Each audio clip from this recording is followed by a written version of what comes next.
You're listening to Ernestly Speaking, the only weekly podcast that covers friends, foes, and anything that goes. And now, for your badass host, Ernest Owens. And we're back for another episode of Ernestly Speaking with your host, Ernest Owens, myself. Woo! This has been a week, and I know so many of you all have been following all of the things that have been happening in Philadelphia, in the country, in my life. And it has been a lot. And, I know last week's episode came on a little later in the day because I was waiting for a couple of big updates that dropped. And so some of you all who are used to going to work in the morning, like my friend Miss Amanda loves to go to Delaware. On her way to Delaware, she listens to this show. So right now she's listening to this show right now on her way to Delaware from Philly. But sometimes, you're waiting for that extra tea to keep the show hot. I love doing my show traditionally, towards the end, super, super late on a Sunday is when I typically record the show, which is what I'm doing right now. So they can try to come out in the wee hours of Monday. Some of you are like insomniacs and night owls and will be like lurking at like 4 a.m. listening and then sending me messages around like 7 a.m. telling me you listen to the show. I'm like, whoa. But, you all are devout Ernest fans, and this podcast is all about that. So I'm so happy that, you all have been listening to this show. I mean, we're over 100 episodes. And so many people, we're in season 4. I mean, you all are devout. And I appreciate your listenership and so many of you all who continually spread the gospel. Last week's episode, even though it came out a little later, was my second all-time highest first day listenership for a podcast episode. I beat my all-time record last month, the week that the book came out. And so it's wild. Like, you all are like listening and telling other people. So all new listeners and subscribers, thank you all so much. I really appreciate it. And, we're just going to keep going. This show is, I love this podcast. It's something I look forward to every week. Last week I gave you all like a super duper long episode. I don't know how long this one's going to be. I think it's going to go that way. Like at first I thought, this week's going to be light. It seemed like everything was going a little chill. And then the weekend happened. And that's why I wait to do this episode at the very end of the week. Because you think Friday, you're like, okay, Friday, you got this idea. But then all kind of things pop off on a Saturday, Sunday situation, all types of updates. So I try to make this show as current as possible so that people really have a lot to think about when they start the new week, and also be able to, contemplate as stuff comes up, because a lot of the things I talk about throughout the week, some of this stuff has happened on a Monday or a Tuesday. You're coming into the new week, you want to think about it and think about where we were, when this stuff first hit. So, I just wanted to put that out there. But, my week has been lit. The book has been going fabulous. Next week is April. I'm out traveling, back on the road, going to be doing some cool things. Upstart leg 2 of the book tour. So I am doing some traveling in April. So I'm looking forward to that. There's going to be some new dates. There's going to be some new opportunities to connect with me in Philadelphia, especially around the book. So if you have bought a copy of the book or are going to buy more copies, don't worry. There's some signings in Philadelphia in April. I'll be dropping those dates very soon so we can, get together and connect. What I've really loved so much about doing this book and writing it and just having this experience is that I have to remind myself that it's only been like a month. Like, this past week was 1 month since the book came out. And what I have to remind myself is that even though for me, marketing and, I finished the book like earlier, like about like last April, I finished the main draft. For me, marketing has been like a year of marketing and interviews and bookings and getting everything set up for this. So for me, I'm like, I'm thinking, okay, the first week of the book, everybody's going to read it. It's like a movie. But books don't work the same as movies. Duh. But like, when you're experiencing, you're realizing, wow, like the momentum actually builds because more people are actually taking the time to read it. And this is not a book that you can, read in a day. I mean, some people might have, speed read it or whatever, but some people are like readers like myself where it's going to take a couple of days. It's like binge watching a whole show. Some people like to binge read. Some people like to, take some breaks, read some chapters, unpack.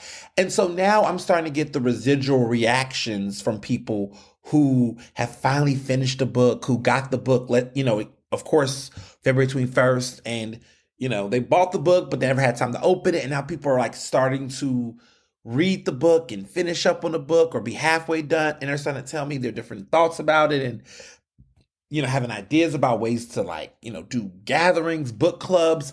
So I'm really I'm like, wow, this is continuing. Like the momentum and the energy and enthusiasm is continuing. And I'm in awe of that. So, it's been really cool to just be on this journey. And as more people read it and spread the word, more opportunities are coming. And, just shout out to my team. Shout out to my team at St. Martin's. Shout out to my, my publicist there. Shout out to my book agent. Shout out to my speaking, agent, who all three of these different teams, PS Literary Agency, St. Martin's Press, Collective Speakers, like shout out to all three of those entities that have really been keeping me booked and unbothered and busy in productive ways, because it's great. I'm really feeling all the love and all the support that has come so much with this podcast. So and this book and everything that's come with it. So just from the bottom of my heart, thank you to everybody who's thinking of me and keeping me inspired. I love just how much this book has taken its own shape, and just how many people have really have just kept the momentum going. I'm just super grateful for it. So more to come. Shout out to Harriet's Bookstore, Janine Cook. She is everything. I stop by, just pop in. Every time I stop by, there's new shipments of the book. People buy the book in the store. They'll look at me and they'll say, "Oh my God, that's you." And they'll buy a copy and I'll autograph it on site. And I stopped by and it was dope. So while I was there, I got my book, of course. I signed copies of the book. But she gifted me with finding me an autographed copy by Viola Davis. Her memoir came out, her autobiography. She wrote the book, Finding Me, which I've read. I listened to the audiobook, last year when it first came out. And of course, she won the Grammy for Best Audiobook Recording. Shout out to Viola Davis, Oscar-winning actress, EGOT. She has an Oscar, an Emmy, a Grammy now, a Tony, and all for performance, let me just say. So a lot of people get these EGOTs, some of them for producing. Viola Davis got them all on performance. Shout out to her. So she got her Emmy for Best Lead Actress in a Drama Series. She was the first Black woman to ever win that Emmy Award for that category for How to Get Away with Murder. She won the Grammy for Best Book Audio Recording for Finding Me, again, performance-based. She got the Oscar for Best Supporting Actress for her role in Fences, and she received the Tony Award for Best Actress. Well, she's got actually several Tonys. She has 2 Tony Awards. She has a Tony Award for Best Featured Actress in a August Wilson play, and then she won another Tony for Best Lead Actress in another August Wilson play, which was Fences, where she won Best Lead Actress. She was the second Black woman in Tony history to win the Best Lead Actress Tony Award. The first Black actress to win the award was Felicia Rashad for A Raisin in the Sun, and Felicia Rashad just won another Tony for Best Featured Actress, which is their Best Supporting category, for a play that just came out last year, and she won that Tony last year. So both of these 2 Black women both have Emmys. They're not the only ones with Tonys. They're not the only Black actresses with Tonys, to be clear, but they are both the first Viola Davis is the second to win lead actress. Now, I always assumed that Viola Davis would be the second Black woman to win Best Lead Actress Oscar. That hasn't come yet, but she is the most nominated Black actress in Oscar history. And interesting enough, if she wins a second Oscar, she'll be the second Black woman in Oscar history to win 2 Academy Awards. The first just recently happened, and that is the designer Ruth E. Carter, who won 2 Oscars for best costume design for Black Panther. Black Panther, the first one a couple years ago, and of course the sequel, Wakanda Forever. She is the only Black woman in Oscar history to have more than one Oscar. And none of them were for acting, so both for costume design. Interesting. Yes, I'm a walking encyclopedia. I care so much about like film trivia, movie trivia, and shit like that. So, I love to talk about award shows and Oscars. I love that kind of stuff. As an award winner myself, not an EGOT winner, of course, but maybe one day. But I love award shows. I love this type of trivia and stuff. So, like, my nerd brain goes off about it. But yeah, yeah, she gave me this book. Love it. It's autographed by Viola Davis. I'm not touching it, only to see the signature. And I also got the Rihanna book. That big ass Rihanna book that came out. The Rihanna book that came out a couple years ago. I have it. Okay. And it was cute. She gave me a cute discount because that book is high as hell. But I got a nice little cute discount, so I was motivated to get it. Rihanna's book. And it's not that many of these physical copies that you can find, but she has in her store, she's a couple of copies left. Like, it might be like 2 copies left, and I got one of them. And so if you go to Harriet's Bookshop on the Instagram page, that's me hugging the book. That's my big ass book. I took that book home. It is laying on my couch. It's a great coffee table book, but right now I am not taking out the wrapper. I'm going to let it sit there and be pretty. I haven't even opened it yet, y'all. Like, I haven't even went through the pages. I'm so in awe of the book and just Rihanna's beautiful, luscious eyes, just dazzling eyes. She's so gorgeous. And I'm looking at it while I'm actually talking, because it's so pretty. But maybe when, I don't know, Jamarcus or Amanda come over or whatever, one of them will open it and be nosy and say, what is it? And I'll say, okay, let's open it together and look at the pictures. But I just have it there, just pretty. And I haven't even opened out the plastic. I just want to just keep it there and let it be pretty. But one day I'll see Rihanna and I'll be like, okay, you need to sign this since, you're not doing tours anymore. And, it's better than a vinyl. You better sign this expensive ass book, girl, because I've been wanting my hands on this for a while. So shout out to Harriet, support Black bookstore owners locally in Philly. I just love that store. And you all love it too. She tells me that when she goes to the shop, she's not there like all the time. But when her staff are there, whatever, people really go out their way and get this book, The Case for Cancel Culture. So I love you all support. I went in, autographed more copies. She got more shipments, but I autographed more copies. So if you go in there, sneak through some of those books that's on the displays, and you might catch an autographed copy of mine. I didn't sign every single book, but I did autograph a couple. So you can open up a book and might find my signature in there. So get it while supplies last. So that's the plug. This week, I am going to return back on WRD Radio, finishing out the end of this month of March for Philadelphia City Council Live. If you heard me last Thursday, thank you. The week before that, I am doing this week as well. So Thursday from 10 a.m. to 1 p.m., I'll be on live while City Council sessions are taking place. It's lit. It's lit. City Council is very, very lit.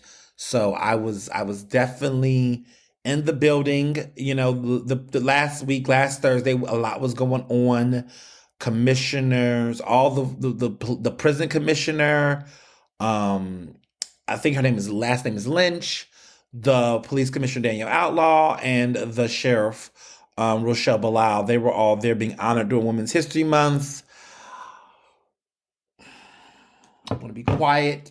Not who I would have personally picked. I mean, there are other Black women who are not involved in the police state that in prisons, prison industrial prison industrial complex, the massacre search. I mean, I personally would have honored other Black women who are doing great things. Like, I don't know, Janine Cook, could we honor her? Has she, can we give her a proclamation or resolution honoring the work that she has done to increase literacy in these Black communities?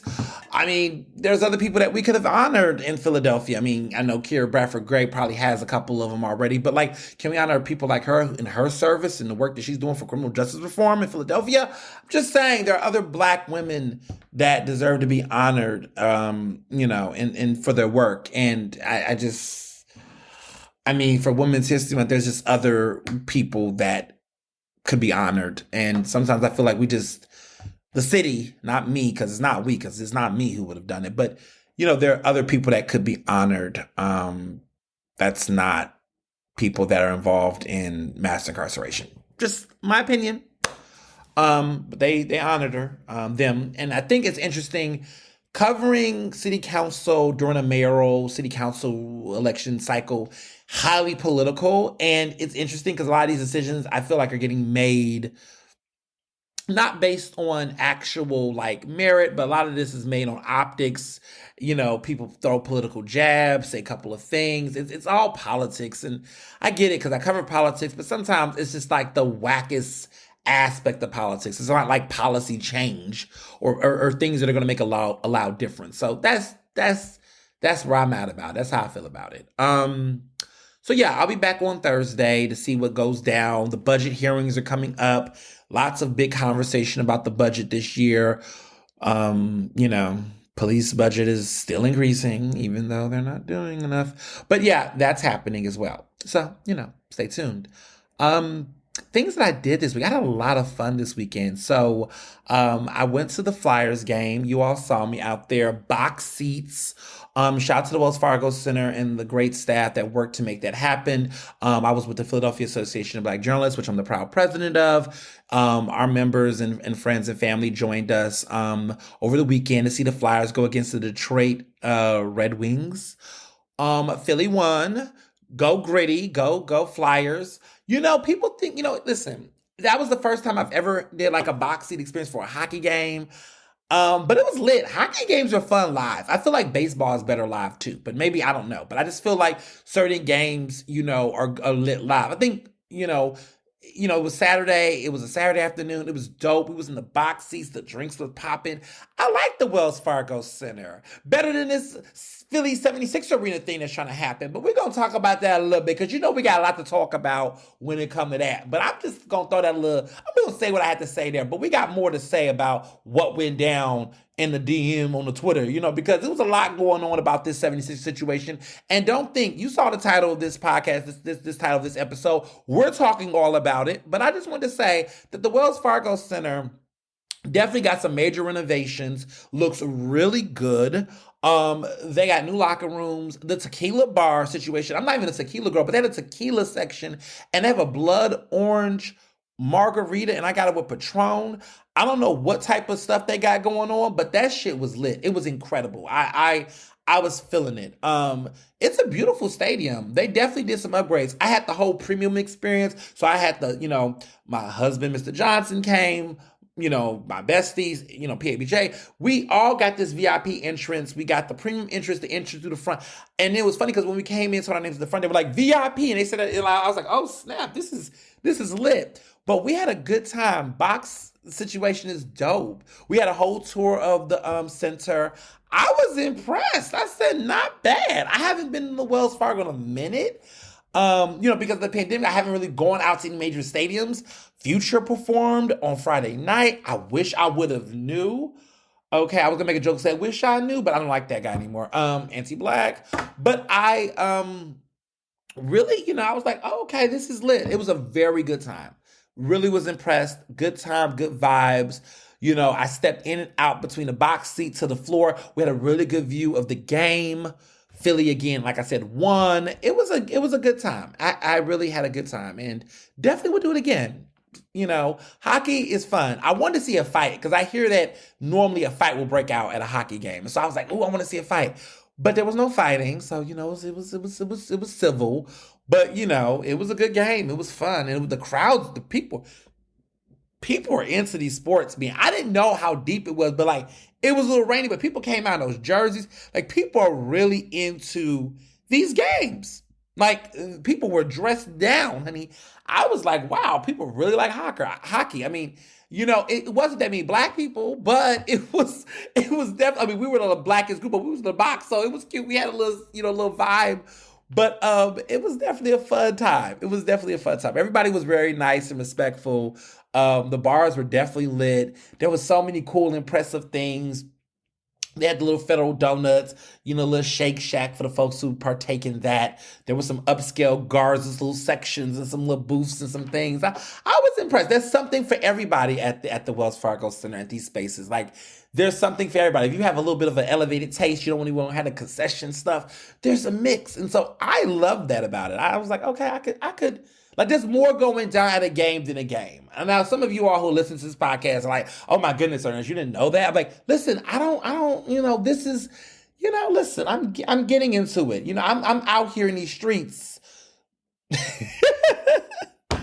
For people who forgot or didn't know or just decided to find out who I was the day they decided to come out their neck. But I'm too busy doing a lot of different things to do a lot of different things, if you know what I mean. So the Wells Fargo experience was dope. I mean, I went to concerts in the past. The one concert I remember vividly that I went to, two actually, was Madonna during the papal visit and then Britney Spears in 2011.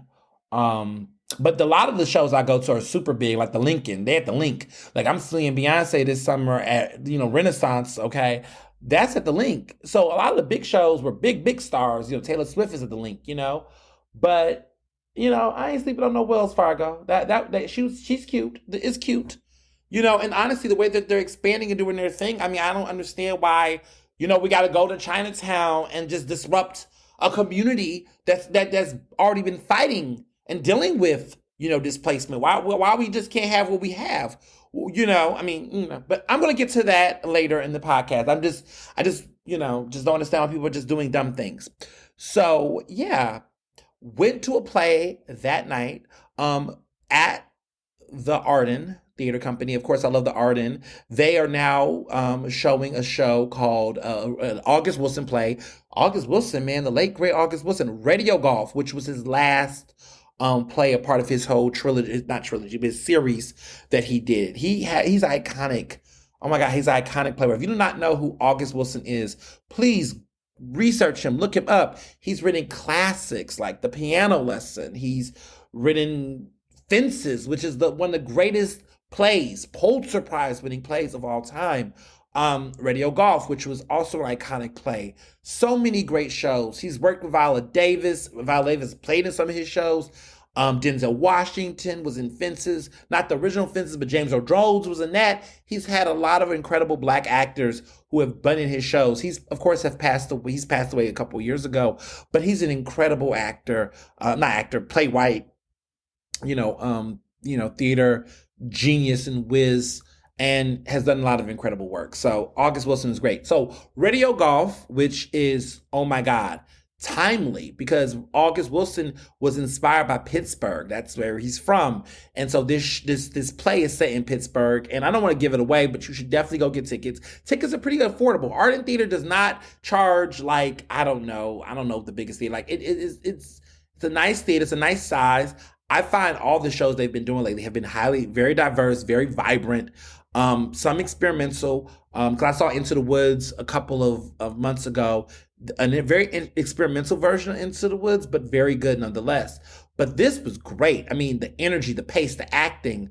My barber's cousin is in the show, and he's a great actor. His name is Philip Brown, and he's a great actor. He's in the show in a very strong supporting role, and he's fire. I mean, you're going to know who I'm talking about when you look into the program, because his character in Radio Golf is incredible. So this show is pretty much about there's a man who wants to be the first Black mayor of Pittsburgh. Now, as you all know, Ed Gainey is the first Black mayor of Pittsburgh, who is currently the mayor of Pittsburgh now. But before there was even any conversation, this is a play that is not based on true story, but it has elements of it. That this character in the show, this play, wants to be the first Black mayor, but he's like a real estate development owner. He that's how he's built his name. He's following his father's business. He has to make a tough decision on whether or not he wants to, he finds out about a property that's in the middle of this development, that this multi-million-dollar development project that he is going to take off, and he knows that doing the politics of this is going to, be able to elevate him. But there's an ethical issue. The way that house was acquired was illegal. It's problematic, and he has to decide whether or not he wants to honor, his own political pursuits, or whether or not he wants to, honor the right thing to do, which is essentially let this man own his house. But it's complicated because there's other relationships, politics, racial dynamics, and things that are conflicting that decision. It's a great play. It was nominated for the Tony when it first came out for Best Play. Didn't win, but it's incredible theater. And Oh, I love good theater. Okay. I was a thespian in high school and middle school and did a lot of plays. And so I just really love theater and love film. So it's good. The acting is great. It's high paced. It's a long show. We went, I think Mr. Johnson and I went at the show was at 8. We left at 11. It's about a 3 hour play. But there's a nice intermission in between. But it's a show. It's a good time. High energy. Definitely highly recommended. If you're like, don't have anything to do, get a nice little matinee, go to a 12 o'clock show, catch one of those and be out by 3 or something, or go to a nice night show and just, do whatever. How we did it this time is we slept. We took a really good nap after the Flyers game. Just took like a nice 2 hour nap, got up, had a quick little snack, and then headed on. And so we weren't like groggy or dozing off. I highly recommend it if you go to a good theater show, like a play that's like, a nice amount of time, nap before you go. Pro tip, because there were times when I just thought I could treat a play like going to the movies. And even the movies, like sometimes I'm at that part where sometimes I have dozed off at late shows. Like I would do a lot of stuff all day and then think I could just go to a movie and just like shake it through. And it's something about going to a movie theater versus going to watch a movie at home, where I feel like at home, I mean, sometimes people doze off, but like I feel like at home I'm more alert because I'm moving around, I can do different things. But a movie theater, maybe it's because those seats are extra comfy or super, super dark that, I don't know, I just, it's easy to get comfortable and fall asleep. Now, I don't have that problem. Mr. Johnson do. There's a couple times where we went to go see, I wanted to be the first to watch a movie and I will watch a midnight screening. And this man will fall asleep halfway in and just be like, we'll wake up and he'll be like, oh, I got to watch it at a later date. So he'll catch a matinee a week or so later. I'm just like, what was the point? So I am learning to go watch a movie by myself or with other friends because listen, not everybody can do it. Like I just watched a movie this week, which I'm going to give a review about later on the show, with my bestie Amanda. We went to a screening and we came a little late. We didn't miss the movie, but we came a little, and it was so packed in the theater that we had to go into different seats. But we watched this film that I'm going to tell you about. It was incredible, and I was so happy to be up and alert. But after we watched the show, we went to Craftsman Row, which is in the Drury Row, and they have a new bloom, decoration design. It was cute. It was like a little, like the space was decked out with a theme. It was like a bloom theme. We had these great cocktails. The food was simple and dope, like really good, fun bar food, but the drinks and the look of the place is really pretty. So we did that. I went out a lot this week. I'm just looking at my stuff now. Like, oh my goodness. I had Korean barbecue this weekend on Sunday night. Mr. Johnson, my lawyer, his lovely wife, who's a judge. We all had like a little Sunday supper vibe at Salt Korean Barbecue, which was in North Wells. And we had a Korean barbecue situation experience. That was my first time doing it, Korean barbecue in this way. But I must say, it's an experience and it was super dope. Definitely like this place. I tagged it on Instagram on my Instagram page, but it's called Salt Korean Barbecue. It's called Salt, and they actually had the salts that you sprinkle. Like they had a truffle salt, different types of salts that you sprinkle on, and it just gave the flavor. I mean, it was incredible flavor. It was a good time. And it's one of those experiences that I feel like you can't do this like every month. You might do it maybe two, 3 times a year at that. It's like great for good birthday dinners, couples dinners. I don't know if a couples date, because I feel like the portions of the food is big. So you want to do this with like a large group of people, or you want to do at least 4 people, three to 4 people. You don't want to do this like one. I don't know if you could do one-on-one. Maybe you could do smaller. And for people that think this is like hibachi, this is not hibachi, baby. Because I was some people that were like, oh, it's like hibachi. Nah, this is not like hibachi, baby. This is another situation. But what I loved about it was that it was just enough food, very flavorful, fun, and fresh. And it was a great experience. So I definitely feel like I want to do it. Now, we went to North Wales, which was a little distance, but we had a car, so it was about a 45-minute drive, but it was worth it because we really had a real dining experience, and it was a good way to get out the city. Like sometimes I like to get out the city. I sometimes do like to get out the city a little bit. So this is not in Philly; it's like in the suburbs, a little bit outside, clearly, in that area of Wales.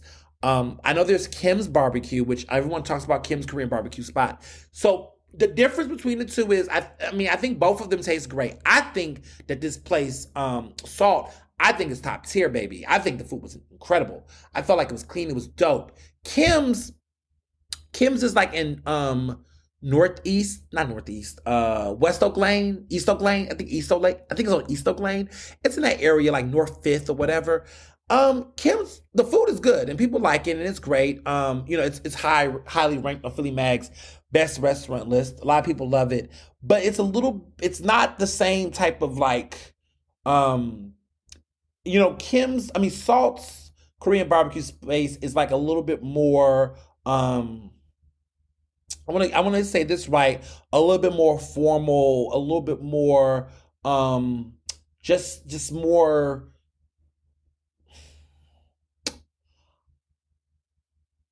it's very spacious, it's very organized. The tables are made of higher quality. The energy and the vibe is just they run a tight ship there. And it just, yeah, Kim's is giving like a smaller vibe. It's definitely more mom and pop shop vibe ish. Um, Smaller. I'm sweating when I go there sometimes a little bit. But really good food. But it's a little bit more nichier. I think that's how I would describe it. Clap twice if you get what I'm trying to say in the best way. That's all I'm gonna say. Both are great. Food is great at both places. But Kim's Barbecue don't take reservations sometimes. There are some days they don't take reservations. And a lot of the gentrifiers like to come up in there and it can be a little packed and a little bit of a long waiting. And it's like, I'm at a point where I don't really want to do lines for everything. I don't want to have to wait. I just, I'm at a point where I'm like, okay, we need to have reservations every day. And I'm just saying, I'm talking from experience. The late, great Kevin Parker, who owned Miss Tootsie's, which was a great restaurant. It was a fun restaurant. Sometimes it could be a little overpriced, but it was a good restaurant. One of the things with that is that I only went to Miss Tootsie's when I was there for a party because he didn't take reservations at Miss Tootsie's. You had to either have a party of six or you just had to wait. And I did that a couple of times. And I was like, yeah, I'm too grown. I was doing this when I was in college because I was going to Miss Tootsie's when I was in college. Like this was a spot because I grew up in the South. So I used to love soul food places. And so it was hard to find a lot of good soul food places in Philly. Like a lot of good ones have closed down. Like, Relish is no longer here. But for my folks in West Philly or the University City proper, y'all remember Baltimore Seafood and Crab on Spruce, which I live on Spruce? Not on that side, but listen, Baltimore Seafood and Crab used to be the shit. I used to love that, in my earlier years in Philly. I used to love Baltimore Seafood and Crab. And I'm just really, I don't know what happens to them. Like, it's funny, they're still there. Like, I think they're on like 47th, 48th in Spruce. And the building still has the sign, but it's not opened. And that's just heartbreaking to me because it was a great place. I used to always order carry. They didn't really have a place for you to really sit and eat. You had to do carry out or get it delivered. But Baltimore Seafood and Crab used to be the bomb. And when I was staying in the boys' college house on 39th and Walnut, the house dean, Miss Trish, used to always get catering from them for our evening events and things. So yeah, I used to love Baltimore Seafood and Crab. I really, really, really missed them. They had great crab cakes. The mac and cheese was popping. They're not here. So I miss those spots, right? And then Relish is gone. South is South. But I don't really consider, South is a soul food restaurant, I guess. But it's like fancy smancy. Like they try to do a lot of experimental things. It's not like just a very standard traditional spot. Relish was that. And I miss Relish. And Relish is now gone. We got Booker's. Booker's have new owners. I like the new owners. But Booker's, I need to see what this new culinary track is giving. Like, I don't know what the direction is going to be now. They have new owners. I think they're going to keep some of the classics. But one of the things I used to always tell the owner, Saba, and I love Saba down. Okay, so this is no shade. Love her, love the place. She's now have sold it. She's now a multi-millionaire. I think she sold for like $2.3 million. They said, you better get that money, woman. I see you. She sold it. She sold it. And the new owners are going to do great things. They're black, nice couple, great story. But here's my thing with Booker's. Where is the chicken with the bones? Saba did not like to do chicken with bones, meaning when you got chicken there, it was always boneless breasted chicken. Boneless, like big ass breasts, boneless breast or strips. You're eliminating important parts of chicken. Where is my dark meat? Dark meat is juicy meat. Where are the thighs? Where are where are the thighs? You got breast, but the wings. I want a full wing. Where are the wings? I had some moments. Okay, she had sliders, but I wanted wings. Okay, I wanted drumsticks. Yes. Okay, and if you wasn't doing drumsticks, thighs are fine. But like, I just missed that aspect of it. Like, if you have a soul food restaurant, I want real chicken with real bones and wings. Like, I just cannot have, just strips. I don't know. So that was my one critique about Booker's, is that I could not. So Relish, that's what I loved about Relish, because Relish, and when I remember Miss Tootsie's, even though Miss Tootsie didn't do reservations, and even Kevin Parker's Soul Food in Reading Terminal, this was good fried chicken. And I know there are other chicken spots, and don't sell me on them, because most of them don't taste good. They're okay. Some of them are all right. Some of them, no. I don't want to throw shade. Wishbone, no, no, no, no, no. I'm not eating wishbone. And I don't even think wishbone even have bone. Why are people scared with chicken with bones? Why is there an extinction? Am I missing something? Like, are people just scared to cook chicken with bones at restaurants nowadays? Fried chicken? Okay? Just don't understand. I don't understand. Why is this difficult? Like, I have to go to Popeyes, which I have no shame of doing. I like Popeyes. I prefer the Popeyes in the South. But like, I have to go to Popeyes to get chicken with wings, like actual bones in them. Cause that's like, I have Philadelphia, do not be afraid to make fried chicken. And let me be very clear. I'm sorry. Philadelphia, black owned restaurants, do not be afraid to fry chicken. Okay. With bones in them. Okay, because it's becoming, it feels like it's becoming a dying art here in Philadelphia. So I need to tell the new owners when I see them. I saw them like I think a week or so ago. I need to say to them, I need to just text them, say to them, Cherry and Tracy, I'm going to text them the Cyfax in West Philly. West Philly deserves chicken with bones in them. Okay, fried chicken with bones in them. And I'm going to text them and say, can you make sure the wings now that you all own it, can we put thighs back on the menu with bones? Can we put wings with bones? And even chicken breast with a bone. And if you got a boneless, a couple of them in the back, let them have that. But we need to have that. I want to see chicken and waffles with chicken wings on top of the waffle. Okay, I digress. But that just got into my spirit. So, what was I talking about? Korean barbecue? Yes. Kim's barbecue, she's cute, but I really love Salt Korean barbecue in North Wales. So, if you get a chance to go out there, know people that live out there, make it a trip. It was delicious. It was divine. Other places I went to the Love for lunch with a good friend of mine who came to Philadelphia, Leslie Mack, who is someone I interviewed in my book.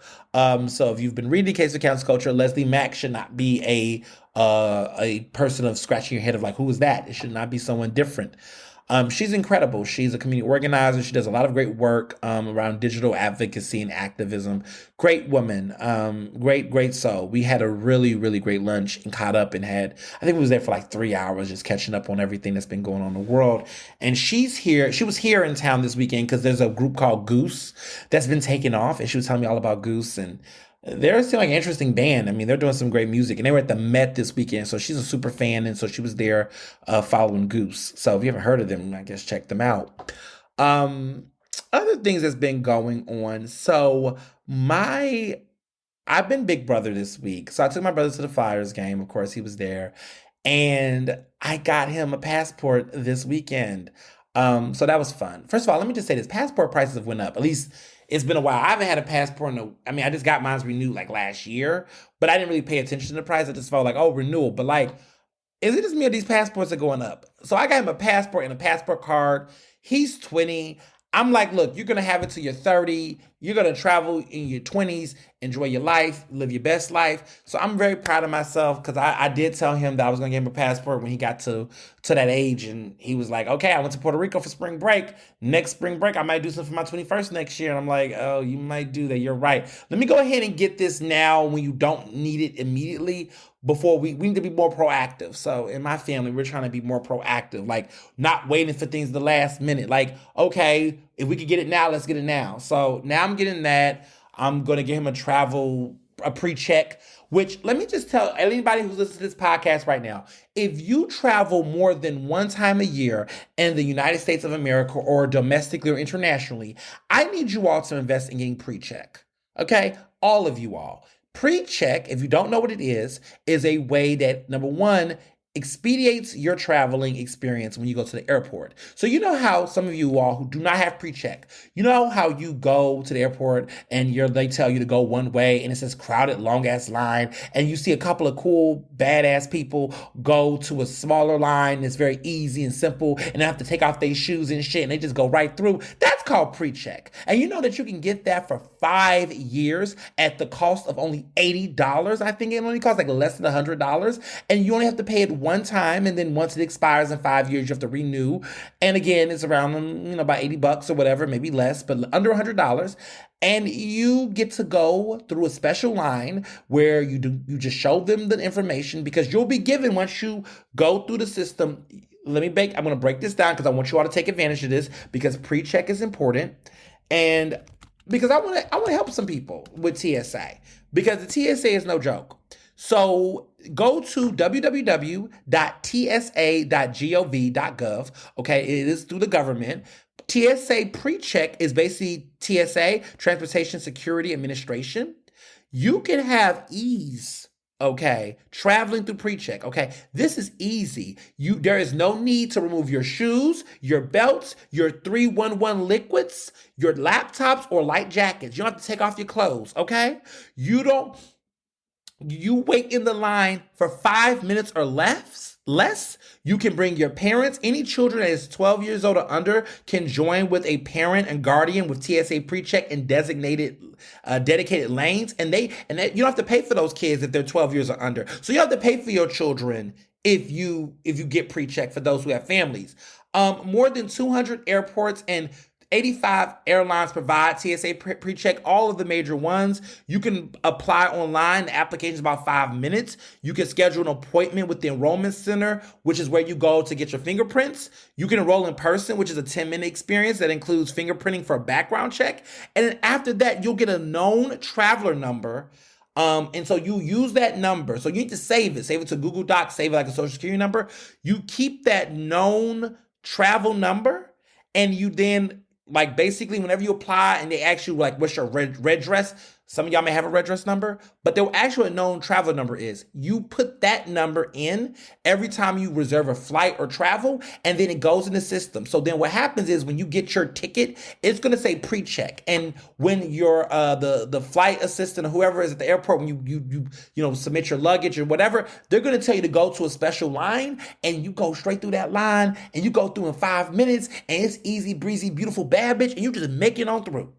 So definitely get pre-check. Please do it. And there's also loyalty programs for credit cards. So if you have special credit cards, there are some credit cards that if you got a nice credit card situation, they might already be paying for your pre-check. So for example, I have an American Airlines Advantage Gold, which allowed me to not have to pay for my pre-check when I renewed after my expiration, was in 2022. So last year, I got pre-check for the first time in 2017. It expired in 2022, so I renewed, and I didn't have to pay because I had a certain Advantage membership within American Airlines. So take advantage that if you have a special credit card to do it, but if not, it's under $100. I think it's around $80. Do it, y'all. Get one for you, get one for your boo. Tell your people to do it. It's easy, it's simple, it's fast, it's efficient, it's affordable. I highly recommend this. I truly do. Because let me tell you something. Let me tell you a little story. In 2017, when I did not have pre-check, I was in Miami for a convention. I think it was the NABJ convention. I think was it then? It was some convention. But I just remember that, oh, my life was so different back then. Was I riding Spirit? I was riding some airport I had no business. Maybe it was Frontier. But it was a quick trip. And I remember like almost missing my flight because of how fucking long the line was. And I was getting so mad that I was having an attitude just in my, and not with anyone, but just, you know, how you just got a stank face. You just, in your head, you annoyed. And the lady was like, are you okay? I'm like, nah, I'm scared I'm gonna miss my flight. And she said, you're gonna make it. So I made it, thank God I did. But when she told me that moment, she gave me a little pamphlet. And she said, have you heard of pre-check? If you had the pre-check, baby, you'd be fine. And the pre-check line, I saw these people just going in and out. Like, they didn't have to take off their shoes, their belts, nothing. And I said, you know, this might be capitalism, but damn it, I would rather do that than have to lose my mind trying to go through the line. So what I would tell you that I like the most about pre-check is that, you know, a lot of people feel like they have to take extra long to go to the airport because, you know, they got to account for that unexpected long wait to go through the lines. If you have pre-check, let me tell you something. You can make your flight a lot faster, personally. Like the lines are never that long in pre-check, at least the times I've went. Sometimes depends, but like it's never super crazy because people are going through without having to take off belts and things, and they have multiple lanes and things. I just highly recommend it. I feel like if you're a grown-ass adult and you're traveling multiple times throughout the year, get this pre-check, stop playing games, drop that $80. It's the best $80 you could spend for travel, and it's literally once every 5 years. So I feel like I'm a salesperson, but this is just something that matters to me, and I just want to help people. So I'm just putting y'all on the pro tips. Y'all be looking at me traveling, doing stuff. You'll say, oh, Ernest, you so fancy. Well, I want y'all to know, TSA.gov, okay, /pre-check. Or you can just Google TSA pre-check, go on the website, fill out the application, y'all, get it done, drop that money, and save your life. And if you really, really like it, let me know what you think about the experience. But it was a life changer, you know. My husband, was very much at first, this was years ago, he was like, I don't know, is it going to be a difference? I said, let me tell you something. We are going to the holiday. Every time we go to my mom's house and hang out with my family during the holidays, I was like, listen, we used to do this thing where at one point, I think there was one time he didn't do pre-check. Like, I got it first. And I remember I went through the line with no ease and just whatever. And I literally was worried because it was during the holidays and he had not made it through the line. And I was already eating and chilling and sitting. I was texting like, you still? He's like, I'm getting close. After that experience, and then coming back, I think January, like the beginning of 2018, he just got it with no question. He never looked back. And so he just actually renewed earlier this year, but he just got it with no question. You and your partner, if you're traveling with certain friends, you need to make sure all your friends get pre-check. Because one thing you don't want is for you to be the one with all of that, but then there's other friends that are in certain airports having struggles. Everybody needs to get it. Hook your friends up. Put your friends on. Tell them to get this shit now. It's no joke. Just saying. And for all the folks in their 40s and 50s that's travel pros, I am 31. There's a lot of millennials and Gen Zers that listen to this show, and this is news to them. So for some of y'all may be like, all right, do this. Okay, well, some people don't, and we want to bring them on par. So invest in pre-check. Check. Adulting, adulting pro tip. So yes, got him the passport, getting him on par to get the pre-check because I do think that's important. And yeah, I'm gonna get sure everything is dope. So he did something great. I've been teaching him how to cook. He knows how to cook a little bit, but you all saw the picture on Instagram and Facebook and Twitter. I posted it. He cooked a filet mignon steak for him and his girlfriend. Okay, I said, look at this temple owl, and she's a temple owl. They're so cute. So he made filet mignon, and I gave him some tips about how to make this steak and not ruin it and make it taste like a hockey puck. So what he did is that I told him, listen, my pro tip, I wasn't gonna get too fancy. I didn't talk about marinating. I didn't want to get him too scared because I wasn't there. I just was like, listen, get some good, steak seasoning. All right, take it out of the fridge. You need to get it down to room temperature. You don't want to just slab it cold. So I told him, take the meat out for about 45 minutes out the fridge, put it on a plate, get a little room temperature, let it get a little, comfortable. Sprinkle some of that steak seasoning, a little bit of garlic powder, little, freshly cracked pepper, coarse salt, the spices. Put that on there before you heat it. And then I said, okay, get that skillet really hot, not smoky hot, but you want to get it to a 6, 7 on a knob. Get a good, olive oil. I prefer avocado oil, but he's a college student, so I just said a good olive oil should be okay. And then you want to put the steak right there and let it sear. 4 minutes on each side is what I told him. I didn't want to scare him. 4 minutes on each side. But what I said to him in that process is don't get fancy with it. Because one of the things that I see a lot of young people do when they cook steak is that they feel like, I got to flip it all the time and mash it. I said, leave it the fuck alone. You put it on that hot grease. You got to make sure that grease get hot on that skillet. You want to put it right there, leave it there for 4 minutes on each side. Now, here's a pro trick. I said, okay, if you want to get fancy with it, impress the girl, do your thing. Get a nice thing of butter, I don't know how many shots. I'm going to cut like a little knob of butter and put it on there and let it melt. Now, you want to add a little bit of seasoning on it. If you have some, I don't think he had fresh rosemary or thyme, but I think he had some in the thing. I said, put a little herbs, whatever herbs you can find. If you have some, put it in that butter.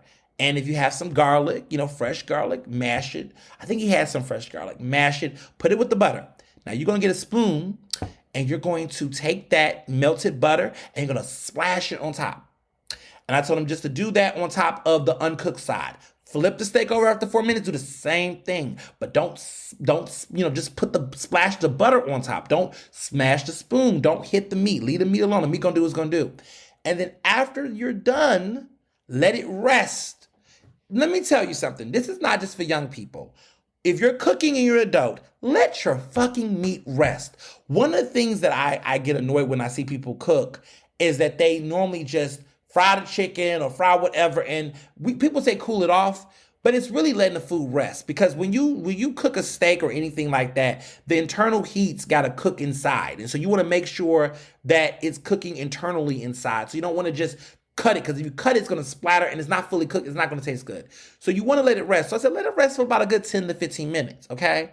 And while you're doing that, get the rest of the plate ready. Get everything else ready. He did that, took a picture. He had this delicious, it was mashed potatoes, but it was with cheese and, the bacon, and he had grilled asparagus. It was cute. Nice dinner. They had a great dinner.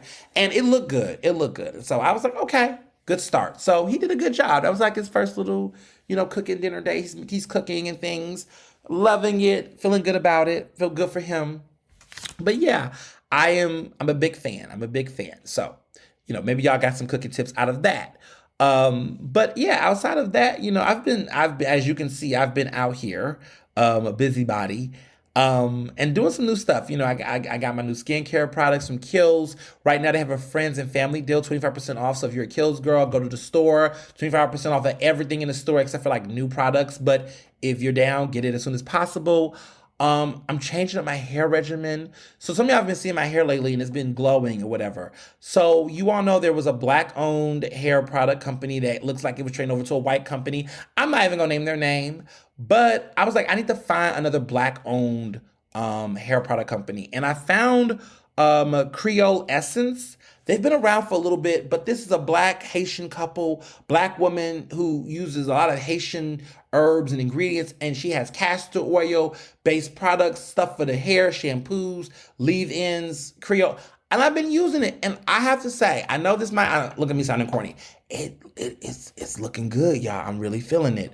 The prices are reasonable, and honestly, if you really get the stuff together in bulk, you get some really good discounts and free shipping. So I got a real good hair set kit, the different Creole oils, the leave-in conditioners, a hair scalp mask, scalp conditioner. I went ham, but it was worth it.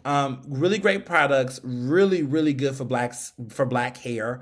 They also have skin products, but I didn't really get into the skin products. I already have things, but if you have eczema, they look like they have some really good oils for eczema. Jada Pinkett Smith is using a Mortega morning oil for her face. I don't have that product, but she looks good and radiant. She really recommends it. I just saw a sidebar. This is a little sidebar, but I saw a Jada Pinkett skin regimen video on YouTube. If you're nosy and you're at work and you're like want to watch something silly or weird, Jada Pinkett has like put in Jada Pinkett skincare video. Y'all, I'm a skincare freak and I love my skin regimen, but child, what she do is way too long. I mean, her shit is crazy and honestly unrealistic, and also it's giving Hollywood. When I saw her pull out a dirt, okay, I don't want to tell much of the video, but just watch it and let me know what you think in my DMs. Like, hit me up and say, look, I watched that video, child. She was doing the most. She had a whole dermabrasion too. I'm like, girl. She said she only does facials like twice a year, which I can see that. But like, of course you're not doing facials only twice a year you're doing facials. I try to do facials like every season. So like winter, summer, spring, and fall, I do a really, really good facial. Of course at Hand and Stone, which I love. I get my monthly massage and then I get my seasonal facial there. But like, listen, her regimen is wow. So she's got a microdermabrasion pen. She's got one for her house, and she does the whole thing on her face, and then she skips her neck, she said, and she does like her chest. But I'm like, Jada, girl, like, okay. At first, I thought she was gonna do some everyday things. I was like, no one has a dermabrasion pen from like the spa. Like, I mean, it's wild. But she had a crazy regimen. I'm like, you know what? I know you don't have an extension, but see, when I see people do that, I'm like, you need to get it. I mean, I would just get an extension, but she had all kind of things. She does this thing where she puts lemon, she exfoliates under her eyelids with lemon, which is a smart tactic, but I'm just like, no one got time to do all that, girl. Get some good eye cream. She just got a lot going on. It was a very intense, but she does look good. She does look ageless. She is beautiful. But it was just, oh my God. I'm like, you don't have to do all, I mean, I don't know. Everybody's skin is different, but her whole process was just like, I was like, you do this every day? Yeah, because you got money. See, I mean, I have time to get into my face, but the way she steams in between every process. I'm like, I didn't even know you need to steam that much in your face. I mean, I guess, but she's big on that. But I don't know if it's her particular skin type that's causing her to do all of that. But I was like, girl, I don't need all that. And I thought my regimen was wild. And y'all have heard my regimen a little bit. But hers was intense.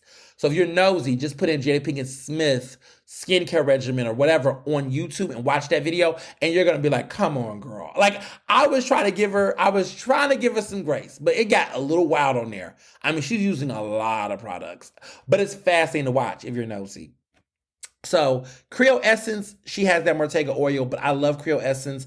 It is spelled Kreyol. Again, it's Kreyol Essence. They have an Instagram page, Creole Essence. They have a website, all of their great stuff. Black owned, support them, love them.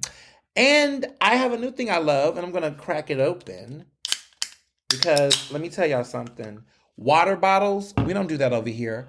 I've been drinking Liquid Death. A lot of you all have probably heard of this brand, but I've been drinking it lately and I'm in love with it. So this is Liquid Death. I'm drinking, it's sparkling water. They call it straight from the Alps. Fuck bottled water. I have not really been I've been trying to avoid bottled water because I'm trying to get over plastic. Fuck plastic is I'm on a fuck plastic movement. So I've been really big on drinking water in cans. So, I love my recess water, my Spindrift sparkling water. But what I love about this Liquid Death water is that they actually have still or sparkling plain water, but they also have a little bit of flavored water, and it's really dope. Now, what's crazy about it is that it's called Liquid Death. And it does not taste like death at all. But it's got this really great heavy metal look. So when you look at it, it looks like it's beer or look like some type of other type of product, but it's just water. It's so good. I'm drinking it right now. So what's crazy is that, like I said, when you look at it, it doesn't look like water, but it's dope. They've been selling them at concerts. People say that they sell them at the Met when they go to the Met shows. They sell it at different kind of concerts. And my husband, Mr. Johnson, loved them. But like what's interesting is that they have water and various products they have.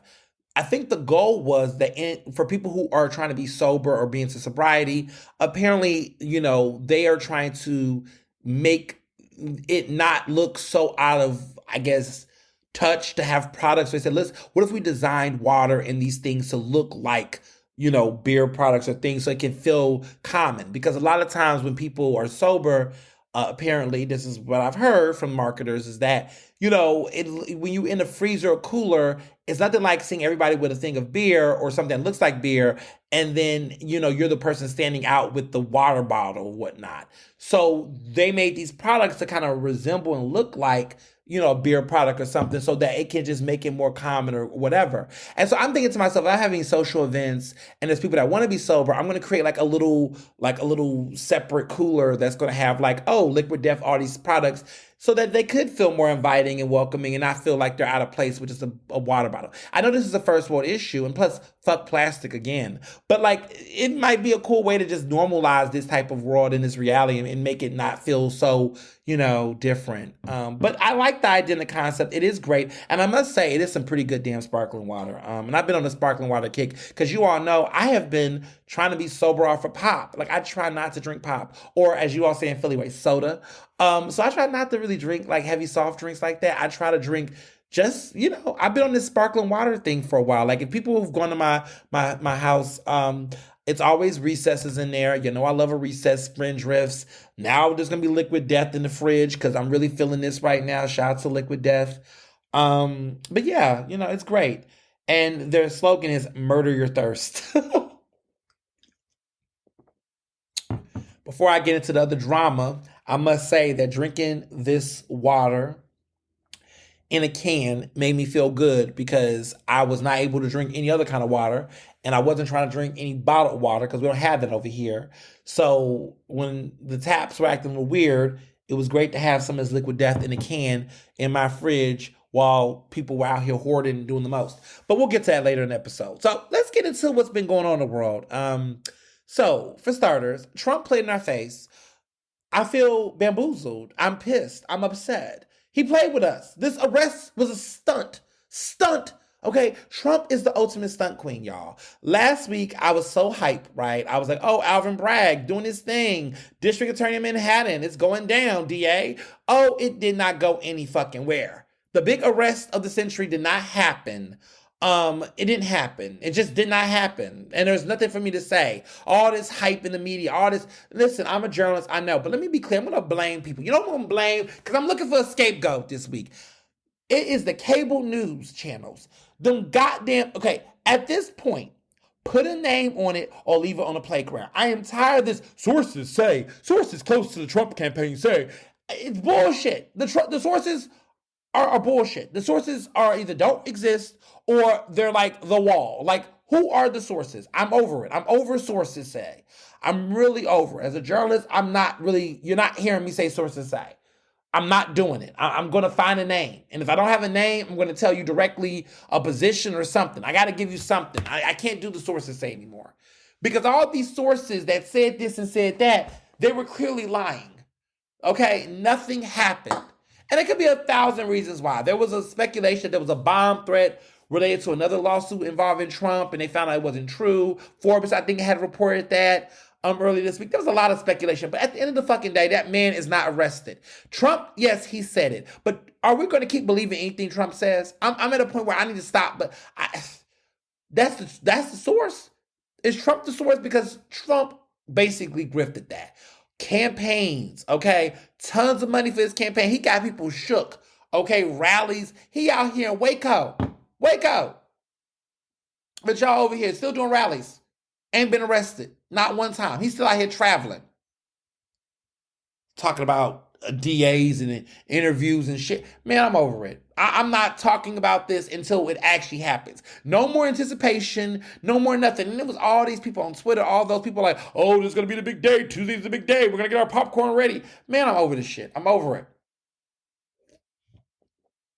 And then the only thing that kept people excited was those fucking artificial intelligent, arts of, those fake ass deep fakes photos of him, like, which were just hilarious and sensational. But it's like, yeah. I'm just over it. I'm over it. I'm over it, Until he actually gets arrested, I'm not going to play these games. So meanwhile, his big opponent on the other side is Ron DeSantis. Ron DeSantis had a big interview with Piers Morgan. Yes, that Piers Morgan, when I had spoke to. This is his first big interview he's done. And I haven't really, I've been reading about Ron DeSantis. He just had this New York Times bestseller, which y'all know them both, child, please.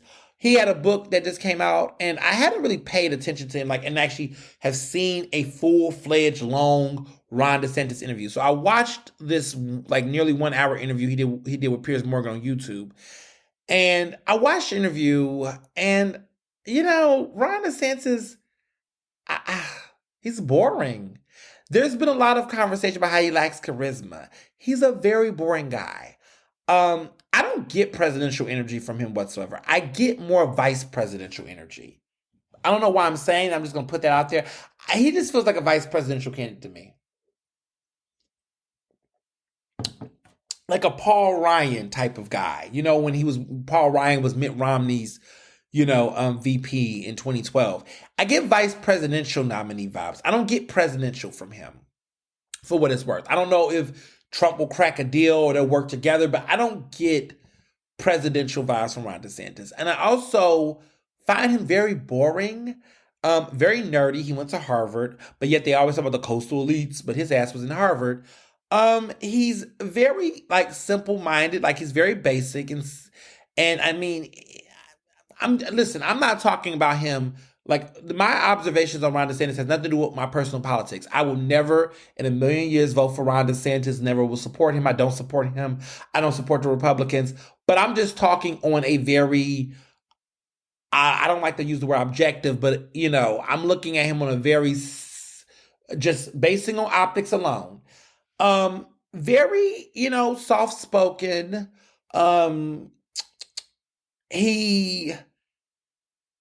He's very robotic. He seems very robotic. I think he's very much a guy who's just very robotic. It just comes off like he's on script. I must say that he's very thoughtful about his words and how he uses his words. He very much is very conflict avoidant, at least in the way that he talks about other Republicans and drama. I was just really studying him on the show. And he was very much trying to run away from unnecessary controversy. Very focused, very level-headed. And I can see Republicans that are we're tired of Trump's antics. We want to get someone a little bit more level-headed. Now, his policies are clearly not level-headed. But the way that he carries himself, I can see Republicans thinking that he's a safer choice. But see, the problem with him and what came up in the interview is that Ron DeSantis is trying to pander to the Trump base. And so some of the extreme shit he's doing around abortion in Florida, a lot of these other things, he keeps, it's funny because there's times where he shines in the weirdest ways, where he talks about wokeism and the wokest and the wokies and all this. And he goes into a little of that vernacular and he sounds a little nuts, but he shows up in this passion in that way. But then throughout the conversation, it's boring. But he does have these moments of I think things that do resonate with people. His wife is a cancer survivor. He talks very passionately about her. He talks about that situation. He had a sister who was in Europe and had a very sudden death, and he talks about that. And this is the first time he goes on record really to talk about it in detail. So he has this narrative arc about him. He's Catholic, which I didn't really pay attention to that aspect, but that often explains some of his, his views. But it was it was an interesting, interview. Find him, I'm not sold on him. I don't, there's a hint about whether he's going to run for president. It's obvious that he's thinking about it, but he also kind of takes a moment to say, he's got to really evaluate this. Does he really want to be in this type of spotlight and attention? I wonder, does he have anything to hide? But essentially, there is an interest there, and I'm about 80% certain I think he's going to shoot his shot. But at the same time, I will say this too. I think between now and 2024, there is an opportunity for another candidate in the Republican Party to emerge. And whoever that candidate is, they need to jump on it fast, because I don't think Ron DeSantis is necessarily as a shoe-in as people think, because that momentum might burn. And I feel like in politics, whether it's local or national, you always see this emerging front runner. And a lot of times that emerging front runner isn't necessarily a front runner. It can always be hype, but then it kind of dissipates. And so I don't know. I think there is room for someone else, really, really charismatic. I'm not talking about Nikki Haley. I don't see it for her in this race, but I could see another bold character or charismatic figure that is definitely not Donald Trump, but someone else that could slide in there and get shit popping. I don't think it's over. I think Ron DeSantis is definitely, an interesting person on the precipice of hype. I don't know if he's waiting for Trump to fall, because if Trump falls, everyone's thinking, oh, that means Ron DeSantis got it. But I don't know. There's something in me that senses that there could be something else. It's, even though the election is like literally next year, anything can go down between now and then. So I just want people to just stay tuned. I think these conversations around Ron DeSantis, like everyone's like, oh, Trump is better than Ron and da da da. Listen, anytime we acting like Trump is the better option than someone else, that's when shit is funky. So I think there's going to be another person that's going to come. It feels like MSNBC want to act like it's going to be John Kasich, because they gave John Kasich, this other former presidential candidate, they giving him MSNBC airtime to start talking. Very nasty work, in my opinion, given that they've let go of a lot of Black diverse voices on their show. But John Kasich, we're asking John Kasich to come back and talk again. He's an MSNBC contributor, so now you're going to let conservatives come on? Interesting, girls. Interesting, MSNBC. Very telling. I'm not surprised. CNN's been doing it, but like MSNBC, really, John Kasich, are y'all really trying to make him fetch? But it seems like there is some other things at play. But we got to see how Trump plays out, though. And Ron and Trump had a cool relationship at one point, and so I don't know if that affiliation, I don't know how it's going to play, but we'll see. But I will say this, Ron DeSantis is pretty young. He's like 44 years old, I believe. By the time he's president, he'll be 46, which will make him either the third or second youngest president elected. So the youngest president ever elected in American history was JFK. The youngest U.S. president that took the office was Theodore Roosevelt at 42, but he was there after an assassination, I believe, or a death. But JFK was the youngest elected at 43 years old. Wow. Bill Clinton is second elected at 46 when his first term. Bill Clinton was 46 when he first was elected. And Ron DeSantis could be maybe the second youngest elected president in U.S. history. I think he'll be a couple of days ahead of, yes, he actually will be the second youngest, because his birthday is in September and Bill Clinton's birthday is August 19th, and Ron DeSantis' birthday is in September. So he will be the second youngest president and elected in U.S. history, if elected president in 2024. When he starts in 2025, inaugurated, that's when it would happen, will be when he's inaugurated. So we'll see how it plays out. But yeah, it's telling. Ron DeSantis, y'all, we'll see where it goes. Now, quickly, people have been talking about banning TikTok. I'm not going to get into all of this because I don't really give a fuck about TikTok personally. I have an account, really don't use it, but thank y'all for those views to the people that do watch some of the videos.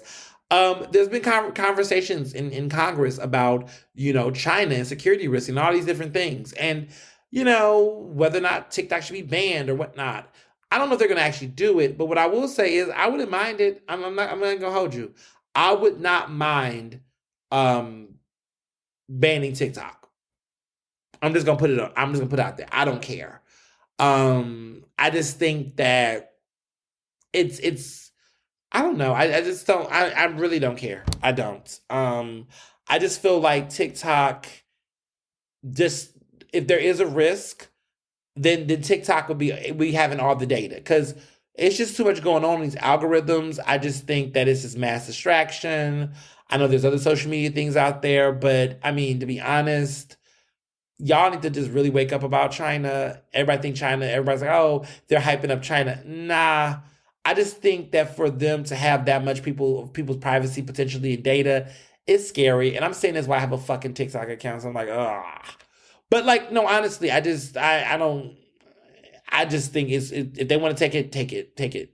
And honestly, TikTok is just, I don't know. But listen, all I'm going to say is maybe it's because of my social political ideologies about these platforms. TikTok didn't do what people thought TikTok was going to do. It actually produced another way for people to be racist, to partake in digital blackface, because that's really what's going on social media. There is an article that came out on CNN, but let's be clear. Digital blackface has been a conversation for years. I know that, CNN did a big story, so now everybody want to Columbus it, but let's be very clear. I feel some type of way when I see white people, specifically on social media, but particularly on social media, using GIFs that express Black expressions and Black gifts of people to express their ideas and opinions about things. I do think there is merit in that conversation. I saw someone just recently on my timeline, on my news feed on Twitter, use this GIF of a Black woman that was just basically snapping and moving her hand, and her comment was, "My mood when I'm at work." I'm like, actually, it's not really your mood, because that's a Black woman and that's why she's expressing herself. And I just think that it's you're not acting like that in real life and you're not really about that life, so why are you using a GIF? But there's been a lot of that happening online, and I think that sometimes, to me, when you go look for a GIF, there's hundreds and thousands of different gifts and expressions. Why is it that white people oftentimes on social media will go for the most exuberant performative Black faces and Black folks than go get one that looks more like them? And to be very clear, when I use GIFs, 99% of the time I'm using GIFs of Black people. And if I'm not, it's oftentimes the GIF is connected to the topic. So when Everything Everywhere All at Once won, I use Michelle Yeoh because she's an actress. And so it makes sense to use that GIF. If I'm talking about Madonna or Britney or whomever, I might use a GIF of the celebrity. If you're using the GIF to recognize the celebrity, it's the Super Bowl and you're using a Rihanna GIF because she's performing, that's fine, right? But it's one thing to do that, but it's another thing for people who are white that's using Tiffany Pollard "I Love New York" GIF to describe their mood and attitude. I just think it's kind of what is it about this that makes you feel like you can connect to it in this type of way? Just saying. Just a word of thought. Just think about it. Because it's interesting, because you have several options to choose from. When you look up happy, there's tons of expressions of happiness from various racial identities. And for you to choose the Black one, and it's even worse when you look at people who have coworkers and friends and they were living in a bubble of all white people. I'm just saying, it's a whole circle of all white people, and you're using Black gifts to describe your feelings and emotions and expressions. Very telling. So that's how I feel about it. But as far as TikTok go, I feel the same way with TikTok. I mean, I was reading that now people are mimicking Black performance dances from the majorettes, which is an HBCU tradition of Black female performers and dancers that are called majorettes, and they do these really great dances. If you watch Beyonce's Homecoming, those dancers who are doing those high kicks and that energy, those are majorettes. That would be like a majorette team. But in the popularity of these majorettes, now they're seeing white girls who go to predominantly white schools mimic these dances for dance trends on TikTok. And the thing is, I've been talking about this for years, but there's been this rise in consistency of white people, white young Gen Zers, because let's be clear, racism is through all generations, that will mimic Black voices, mannerisms, gestures, and sayings, go viral, get checks, get deals, but then other artists don't get their chance. And this actually came up recently. Well, actually came up a couple years ago when there was this whole situation with this young Black artist who was doing the Renegade dance, and she was on TikTok. She was a Black artist, but Jimmy Fallon called on one of the white girls who goes viral. I can't keep up with her name. We'll just call her Becky. But she goes and she does her own little dances. But she's not the one who originated those dances. And Jimmy Fallon and you can Google this and read this whole story, actually. I'm actually going to,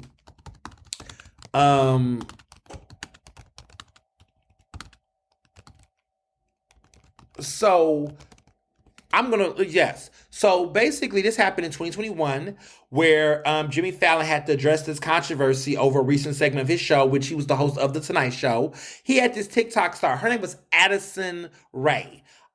People criticized the show because The show received criticism because it did not give the mostly black creators of the dances that Addison Rae was performing and Fallon performed together in that episode. So this happened back in the spring of 2021, where Jimmy Fallon had on Addison Rae to do all these different dances on TikTok, and it was a huge controversy because basically he did not give any credit to those black creators who did it. And Addison Rae got the spotlight in the show, and people were pissed about this. And I remember when this all happened. So then Jimmy Fallon, to fix this, brought those dancers, Maya Nicole Johnson, Chris Cotter, who created that famous Up, from Cardi B when the Up dance, when that challenge happened. Dorian Scott, who did the Corvette, fame. Furquan Powell and Camera Franklin, who did the Laffy Taffy dance. Adam Snyder, Nate Nell, and Greg Dahl, who did the Blinding Lights dance. And Kira Wilson, who did the original choreography for Savage that really went viral on TikTok. Like, these were all black creators. And so it's like a lot of these were black creators. And so, that was a problem, that this happened. And so, it's a lot of times we see this hijacking of a lot of creative talent. So I don't know. I've just been seeing a lot of that happen on TikTok. I just think it's time for TikTok to go. The algorithm is a little funky. People are just using to sell shit. Everybody's shit the same shit. I'm not seeing that much original content. People are stealing people's content on there. It's mad corny. I don't know. I just feel like it's just a mind drain, a mind blown. And a lot of my friends who are in the food industry, like, it's just becoming, everybody wants to be a food Instagrammer, a food TikToker. Everybody want to be, all up in the food scene and do all the same exact shit. And it's like, okay, some people's stuff is really good content. Like my bestie, Josh Eats Philly, that shit is dope. But like a lot of people want to think they can do what he do. They really think they can do what he do. And they will copy. And what you're seeing is that there's an implosion of a lot of young white girls who, a lot of them come from money. And they're basically bored, and they basically want to buy their way through their expenses, but they want to document the shit that they got money from their parents to then try to then convince other people, right? While buying followers, then they try to get other people to pay for it. And so they think they've achieved something, even though the system is rigged. So I'm not really a fan of this system. So yeah, I'm okay with killing TikTok, to be honest. Bye TikTok, see you later. That's how I feel. It may not happen, but here I am. So as I get into other things, because I know it's getting hot over here, there's been a lot of conversation. So I went viral, a little slightly viral on Twitter over on Friday because there was some big, massive NPR, which is National Public Radio. There was some massive layoffs at NPR. And you know how I feel about this, because I've been following these media layoffs, as you all been knowing on this podcast, for, several weeks now. There's been so many major ones, I can't keep up. But with NPR specifically, that was devastating. There was some major jobs. And there's speculation that Facebook is going to lay off a couple of more thousand something jobs. Like, these layoffs are brutal. But what I said on Twitter was talking about freelancing and just saying to people that I think that the future of the industry, and it was a very brutal conversation. Some people did not like what they were hearing. They were in their feelings. There was all kinds of things like, you're anti-union and da-da-da-da. Listen, I'm 31 years old. I'm going to tell my story the way I see fit. And listen, take out the bones or spit it out. Choose what you want to do. Say what you want to say. But at the end of the day, I think that there are some things to learn from this situation. So I'm going to speak on this. So what I will say is that I did a thread that went viral, and I basically talked about how I believe the media industry's future will be majority freelancers, independent contractors, and entrepreneurial journalists who understand how this works. At 31 years old, I've never worked full-time for a news company on purpose. Let me be clear. And this happened because, listen, I've been in the game for over 10 years now, okay? I'm not new to this. I'm true to this. I know people think, because I'm so young, you must have started like 2, 3, 4 years ago. No, I started off very, very young, and my best friends will testify to that. I was out here doing a radio show, Ernestly speaking, when I was a freshman in college in 2010, okay? My first semester. Every Saturday night from 8 to 10, I was doing a radio show called Ernestly Speaking, and I talked for 2 hours about what was going on in the city on campus. I did that in 2010 in the fall. It is now spring 2023. Okay. 13 years. Okay. I've been in the game. I've been doing this professionally, freelance, and doing different things. So, what happened a couple of years ago when I first started in the business, when I first started in college, doing college journalism, but I was also doing professional freelancing, I saw a massive layoff happen at a local newspaper, the Philadelphia Inquirer. And it was brutal. They cut off a lot of jobs. And I saw a lot of black journalists that left the business. And my mindset of a full-time job working for a major media company when I was in my early years in college, I thought like, oh, I'm going to go to New York Times and I'm going to work there full-time. I'm going to be a reporter and work my way up. Like that was what I thought my dream was. But when I saw those layoffs, y'all, and there were some people I knew in those newsrooms and I knew of people who worked in that business, when I saw those layoffs like that, it changed me. It was like, oh my God, that can happen? Well, what about, don't you get a new like all of that moment I realized they don't give a fuck about people's livelihoods, and it was a lot of black people that were the first to go, that were booted, and I just didn't know anything about that reality. I heard of layoffs at major corporations, but never thought journalism, never thought that was the way they were doing it. But the industry was changing, social media was rising, a lot of those print traditional jobs were imploding. Digital website media was a big moment, and it was a big moment for digital media. Then, that moment imploded too, but that's another conversation for another day. But there was a moment where everyone started to think, okay, everything's going digital, ad sales, streaming, social media. There was this major pivot. And I think that happened around 2012-ish, 2011-ish, but there was a moment where people started to buy into digital. And so I changed my career goals where I said, okay, I don't need to be writing full-time for any place. And I heard about freelancing. And I learned about freelancing when I was very, very young. I was just like, look, this is contracted work. You get to make pitches, yada, yada, yada. And, freelancing can take place in various shapes. And so there are people who talk a lot of shit about freelancing, but I also don't think they understand that there's other ways to do the business. So you can get pretty much the same type of experience of being a full-time employee, but you're working on contract. And working on contract means that two things. One is that you don't have necessarily the benefits of a full-time employee. However, you are a free agent in the fact that you can work for different groups. You can have, you can negotiate your rate. You can figure out what your pay is. Oftentimes, you could probably be getting paid more because you're not getting certain other benefits. And to be clear, at that time in my young age, I was on Obamacare through my mom. So my Obamacare went up at 26. So when that was done and paid for, then I did get on insurance, but it was reasonably priced. And then of course I got married into benefits because once I got married, my husband, but some people don't get married. So I understand some people say there is privileges to this, but I want to be clear that for me, it was educating myself on what this looks like very early. So I, in my early career, knew off the jump, I wasn't going to ever work full-time for a media company. I do not work full-time for any media company at all. I have contracts that does retainer. Some does retainer, some does monthly, but I have a year contract, but I do it based on contract because one, I want to be able to have the flexibility to get other contracts and other opportunities. Like when you work full-time for a company, they control your schedule. Well, some of you all know this because you all work full-time for a company, but in the creative media space, right, your creative opportunities are limited to that of the place you're working with. And sometimes people think that they can get a good salary that can allow them to do that. And people talk about stability. But I'm going to talk from my own experience as a Black journalist, because some of the people that was in the comments, a lot of them were white, criticizing my perspective. But the people that was defending my perspective on this were Black.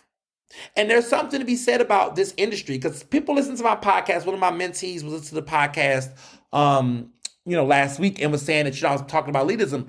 But let me explain this game to you, this freelance game for people that don't know. And there's a lot of young journalists that listen to this show. So, tune into this because they know what this feels like. So I chose freelance because I never wanted to keep relocating and running the risk of losing a job every other year. I had seen so many of my fellow millennial journalists be the first to hire, the first to fire for too many years. I've kept freelance contracts for 5 to 7 years, personally, for me. So let me explain. Like, this is what is happening in this industry. And people say, oh, you talk about freelance, you're anti-union. I'm not anti-union. I support unions. I believe that in a perfect, just world, unions make sense for people.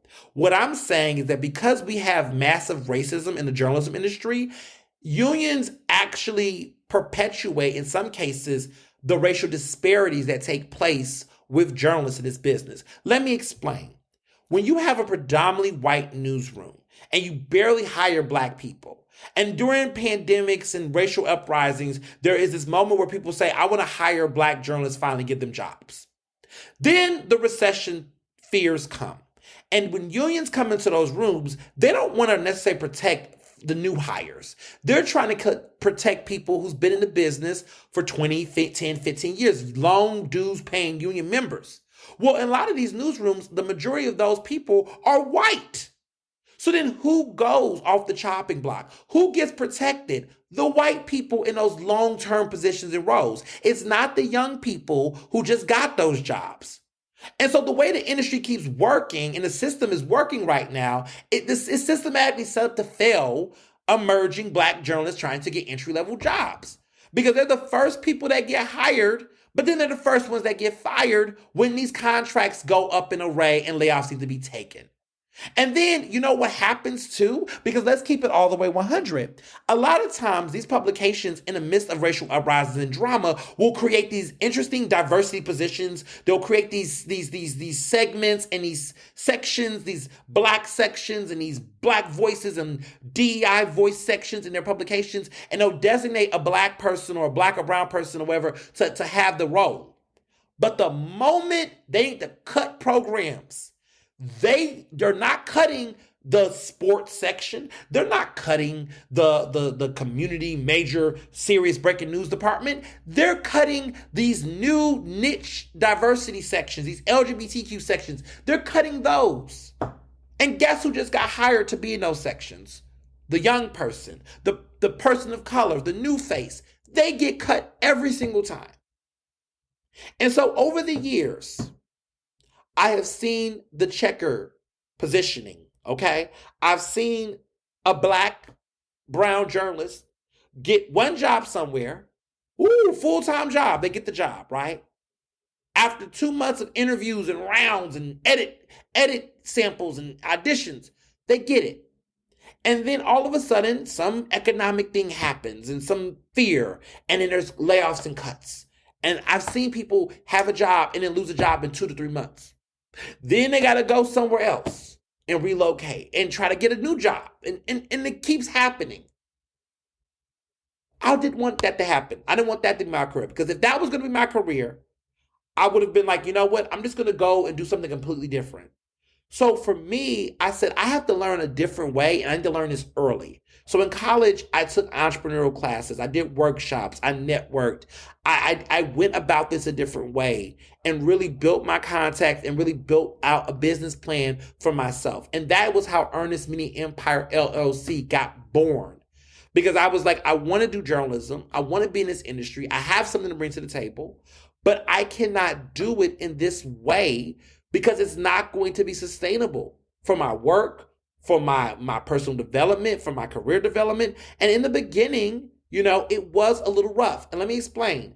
I did part-time jobs on the side. I was teaching at West Philadelphia High School. I was in the streets, not selling drugs, but in the community doing different types of community work. I was doing all types of dead-end jobs in addition to doing freelance journalism so I could build up and sustain myself. And then eventually, I was able to continue to work my connections to get some serious contracts where I was not just getting paid per article, but I was getting paid per month. And I was working out different contracts. And what I noticed was that while layoffs were happening in different newsrooms, I saw contracted work increase.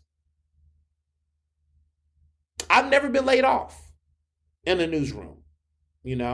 I've had moments where I decided to not continue a contract because different managers, editors, and people were in town, but I never been in a situation where I was consistently on the chopping block. And one of the things that was important to me was diversifying my streams of revenue.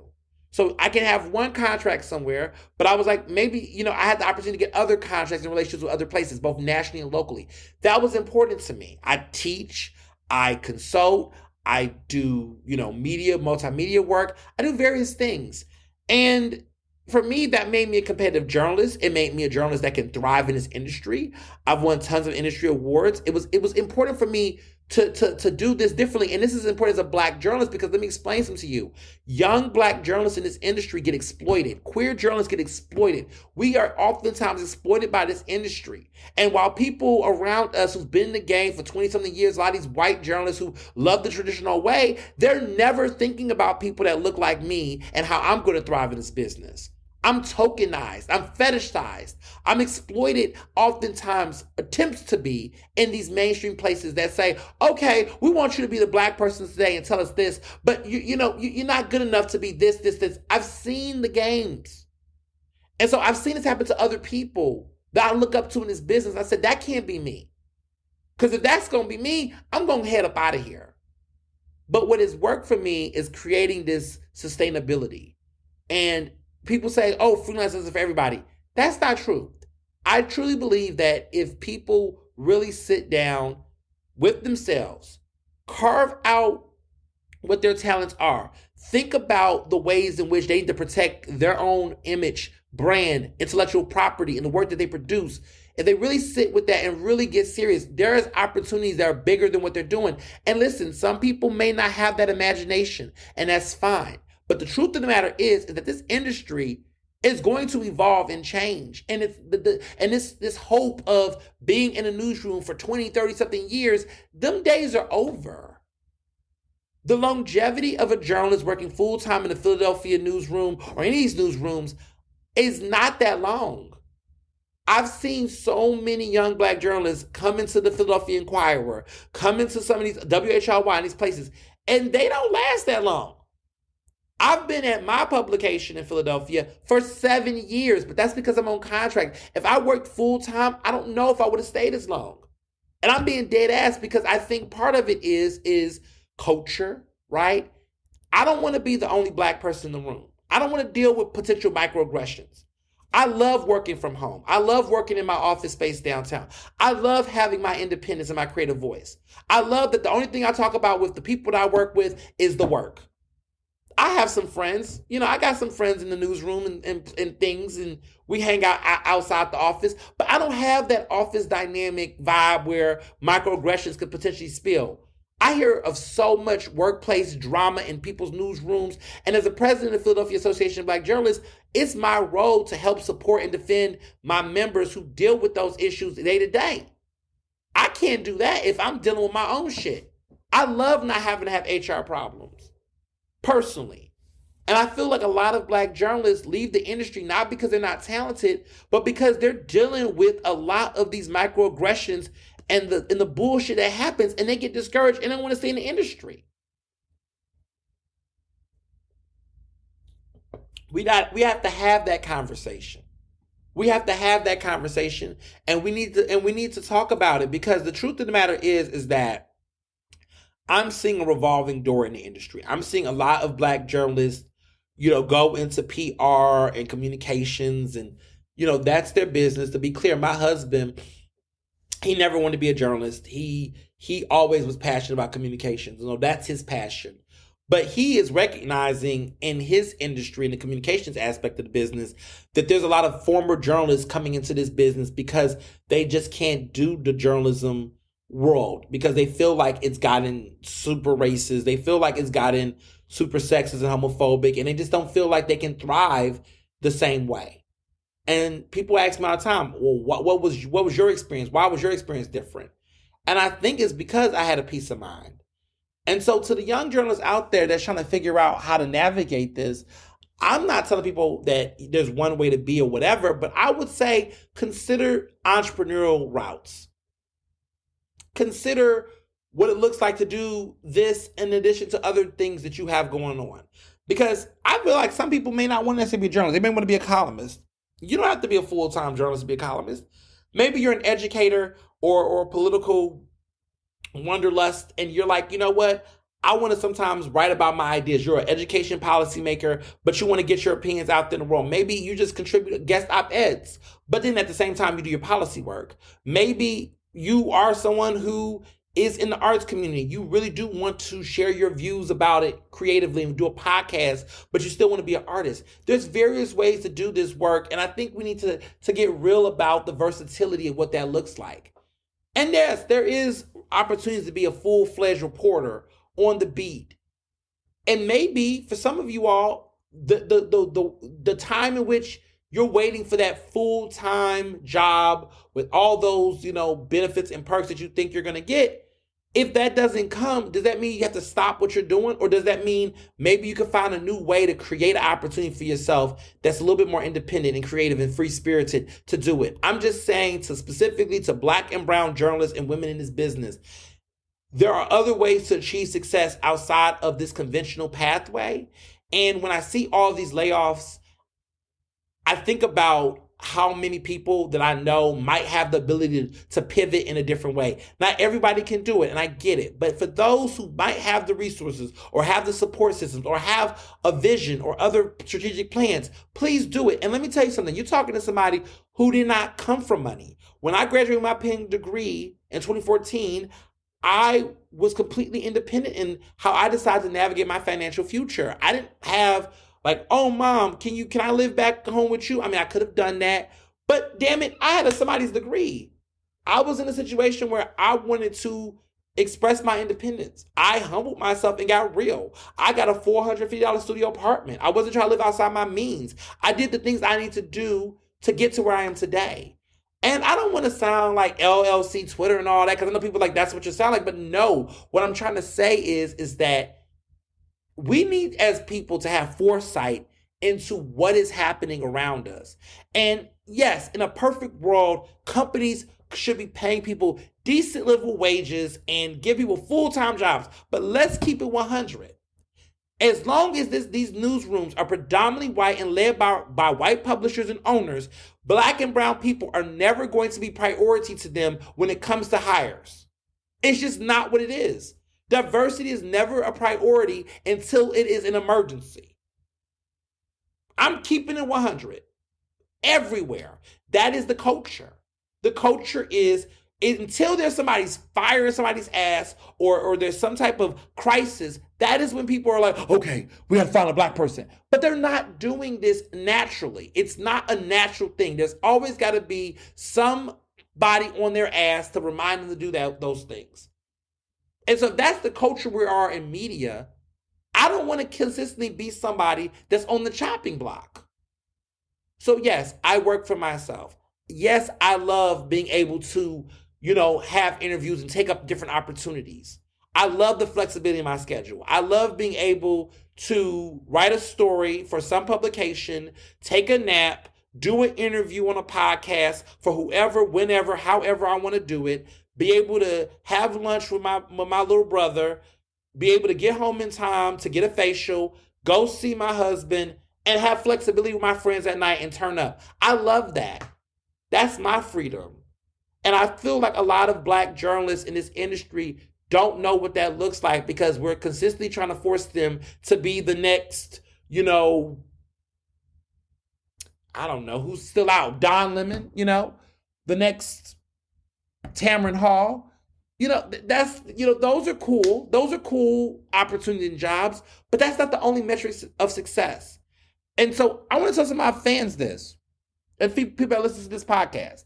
A lot of y'all might say, when I say I have a surprise, I'm excited, a lot of times you all think that means going on TV. TV's cool. I ain't got nothing wrong with TV. Or it's, oh, you're going to be on CNN. I want to tell you all personally, expand your imagination. Expand your imagination. Like, you all don't dream big. Not everybody, but some people, they when they think of the dreams they have for me, it's smaller than what I have for myself. They'll say, oh, I can't wait to see you on CNN one day with your own show. That's the dream. That's the goal to y'all. Y'all think that's the goal? It's not. My dreams are bigger than that. That's cool, right? Being on some cable show, that's cool. But I got dreams bigger than that. bigger, bigger. Like, that's where my mind is at. That's what I can see. And I think what we're seeing in this industry is that it's evolving in a way that there's bigger opportunities. Like, for me to get the book deal I got the way I got it, that was something that no one else could see for me. Because people were like, oh, you can self-publish your book. I don't want to self-publish my book. I want a real book deal. But I just think that's what I'm saying is that I would encourage people, set your own goals. See visions for yourself that's bigger. Because oftentimes, people in different industries see things in a very conventional way. Like, I look at my friend who's getting her PhD. What she wants to do for herself is bigger than the traditional, oh, you're going to work at some big Ivy League campus and be a professor. She's like, yeah, that's dope. I'll do some of that, but I want to do something else. Like, what she could do with that experience is bigger than anything that I could ever foresee for her. Because she's in that field and she knows the issues. Like, for me, being a journalist, I want to do more to help the communities that I belong to than just simply telling stories. It's advocacy, it's service, it's expanding, it's going into colleges and universities, shaping curriculum. There's just shaping policy. Like, there's so many things we could do with all of our skills and our talents in our respective industries. And I think sometimes we just get only caught up in what the industry standard is for our respective jobs. So if you're an educator, listen to this, a policymaker, somebody in grad school, somebody just hustling and bustling through, just start thinking about the various ways you could contribute to the conversation in society with what you do beyond the conventional means. Period. So I just wanted to just say that. So now as we get into politics, I'm gonna sip my little liquid death drink and just take a moment. I need to sip on that real quick.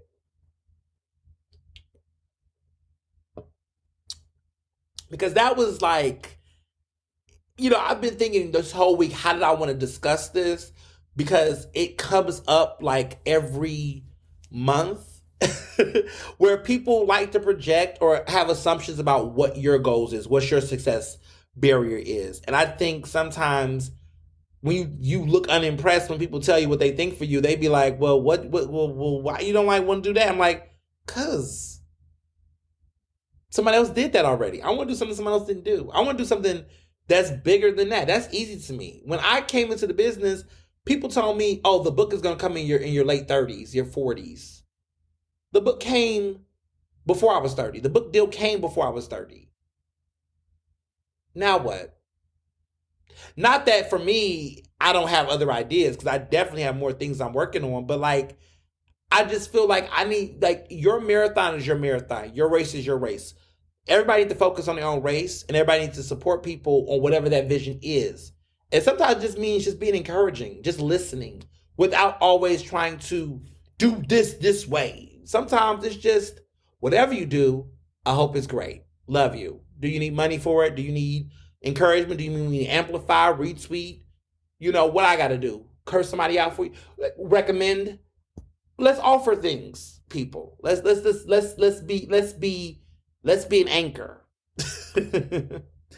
So, sidebar before I get into the Philly politics. Well, actually, this is a part of Philly politics. These drag queen photo shoots, I don't know if y'all seen them. I didn't share them, but Philadelphia Gay News did this interesting spread this week in Philadelphia Gay News. And you can go online and look it up. But they let the major 8, I'm going to call them the major 8. Maybe that's too much. Well, yeah, the major 8 or the hateful 8. Now I'm joking. The major 8 mayoral candidates took photos with drag queens in City Hall. It was a big deal. The major 8 candidates are, of course, who are the major 8? I'm like, let me see if I remember. It's 8 of them, and I definitely do remember most of them. But I want to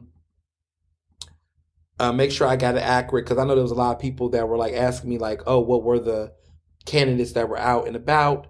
So these are the major 8: Sherelle Parker, Derek Green, Maria Quinoa Sanchez, Alan Dom, Jeff Brown, Rebecca Reinhardt, Helen Gim, and Amin Brown. In no particular order, just naming them. Those are the 8 candidates. There's so many other candidates, but the rest of them can drop out by now. Well, one of them did drop out actually. John Wood, who was number one on the ballot, dropped out this week. So there is a candidate has recently dropped out. So I'm super excited about this, for sure. And I highly recommend, um, that type of, people drop out. We need more, I mean, to be honest, John Wood, dropping out isn't really much of a shocker. I don't really think he had a major chance, but I do know that there are some people that oftentimes talk about, you know, some of these other scenes and other things, but it's an important moment. But I just think some people need to drop out the race, in my opinion. I don't know. I have thoughts on who I would like to drop out, but I don't want to. It's too early for me to have an opinion about that. But I just want to say that. But anywho, they took pictures. All 8 of them took pictures with drag queens, and it was funny because I saw Alan Dom, and he took one with Tina Montgomery, who's a popular Philadelphia drag queen. She's black, but Tina Montgomery wasn't in full drag, so it was kind of like it just looked like Alan Dom was with a black woman just in the photo, and I was like, Alan, come on, man, what you doing? Almond Brown took a picture with 2 of them. And then other folks took pictures with other drag queens in photos. I think Rebecca Reinhardt had some really, really wild ones and poses and things. It was an interesting photo shoot. I just think it's easy, low-hanging fruit for the Democrats to be like, we're taking pictures with drag queens. I don't really find it that politically big of a deal in Philadelphia. I just think it's easy, right? If I saw some Texas, state reps taking pictures with drag queens in Texas, I feel like, okay, y'all doing something. In Florida, that's a big damn deal. But Philly, I'm just like, that's super safe. But I guess. I'm just tired of a lot of the performativeness and the optics. I want to see, I don't know. I don't know what I want to see. I feel like this race is there's a lot going on in Philadelphia right now, and I just feel like people are just not bringing the same smoke that they should bring to it. This is a serious goddamn race, people, okay? Shit is getting real out here, and I just think a lot of the political antics are weird. But I will tell you one good thing, something positive that I will say about the mayor's race.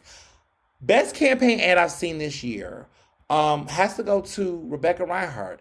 That ad with her and John Street and Michael Nutter both endorsing her and having a little dual conversation. She's coming in saying, let's get back to work. I thought that was the best ad I've seen so far in the mayoral race. It's very cute. It's very innocuous. It's funny, but it's bold. 2 black mayors that are night and day, okay? John Street and Michael Nutter are night and day, right? But they could get together and back Rebecca. I felt like that was a bold statement. Definitely memorable.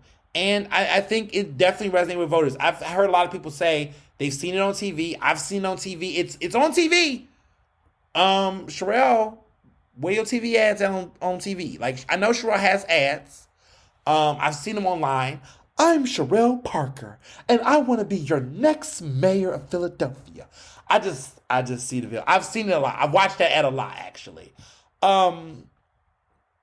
It's okay. It's not a bad ad. It's just, I don't know. I just feel like everybody's introducing themselves. Rebecca's ad does not introduce her. It's just kind of they're just going in and just supporting her. They're just going in for the kill. It's none of this, hi, this is my story. I came from this neighborhood and I got my master's at Penn. Sherelle's ad is just very narrative, and it's cool, but it's just I think, where's the action?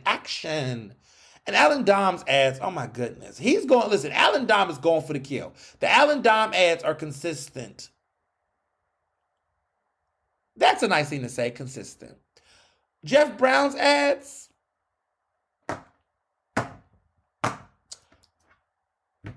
some people have said they're misleading. Some people said they're misleading. Michelle Obama don't like them. That's all I'm going to say on that. But I want to see these ads. I want to see more ads from candidates. Where are the ads? So Rebecca's running. I hear Helen Gim's PAC. There's a PAC that's coming behind Helen that's going to start pushing out ads for her. But these ads, this is the season. This is the reason for the season. because we know that candidate petitions are still in play. So there's a lot of chatter around what's going on with the petition signatures. Everybody's trying to figure out what's happening with the petition signatures on some candidates. So to be clear, the only mayoral candidate being challenged is Almond Brown. And the person who is going against him is, apparently this is coming from, according to Almond Brown's camp, it's coming from Jeff Brown's camp. That's what he's claiming. And I think part of the reason why Almond Brown's being challenged by Jeff Brown is because, as you can see, they both have the same last name. And with the same last name, that can get tricky on the ballot. That can get very tricky on the ballot, because some people might see that Brown and go, okay, Brown, clicked on it. But like, which Brown? So I think Jeff is just trying to make sure he is the only Brown on the ballot, because, Philly politics, with a low voter turnout, every vote is going to count, especially in a race this tight. This is going to be razor thin margins between some of these candidates. I don't know if it's going to be between the top two, but it's going to be razor thin. And so every vote is going to count in this race, and anything that could potentially tip off or tick off the voter base is going to be important. So I guess Jeff is trying his hardest to try to knock Almond off. We'll see, because the trial is still going on until this week. So we'll see how it plays out and what happens. But as of right now, it looks like it's, we'll see. So outside of that, I do want to take a moment to talk about the water situation, how it plays into the mayoral's race. So as you all know, the city of Philadelphia did a yo-yo. It was a panic attack. It was a fear moment. And then it all wasn't what everybody thought it was. It was just a lot of craziness. That's Chloe's new song, which we'll be talking about later on the podcast. But I see that interrupted what I want to talk about, but here we are. But it's a little banger, though. Isn't it cute? We're going to get some more about Chloe later on the show. But this situation with the water, I got this alert, okay, that had me frantic. Public safety alert. City of Philadelphia recommends using bottled water from 2 p.m. on March 26, 2023, until further notice for all Philadelphia Water Department customers. Contaminants have not been found in the system at this time, but this is out of caution due to a spill in the Delaware River. So the way I heard it was that 8,000 gallons of paint fell into this water situation. But Philadelphia water reservoirs or whatever is creating, I think, 100 million gallons of water per day, if I hear that right. And so 8,000 gallons of water compared to 100 million gallons of water, or 1 million gallons of water compared to 8,000 gallons, whatever the case is, by the time it flows through the different spaces, it's not enough to really contaminate the water. So 8,000 gallons of paint falling into what would be 100 million gallons of water being produced a day in total, it doesn't seem like it poses that much of a risk to impact or contaminate people. Because you all know dilution and things that get diluted, and then once these go to filters, it's not going to cause that much of a crisis.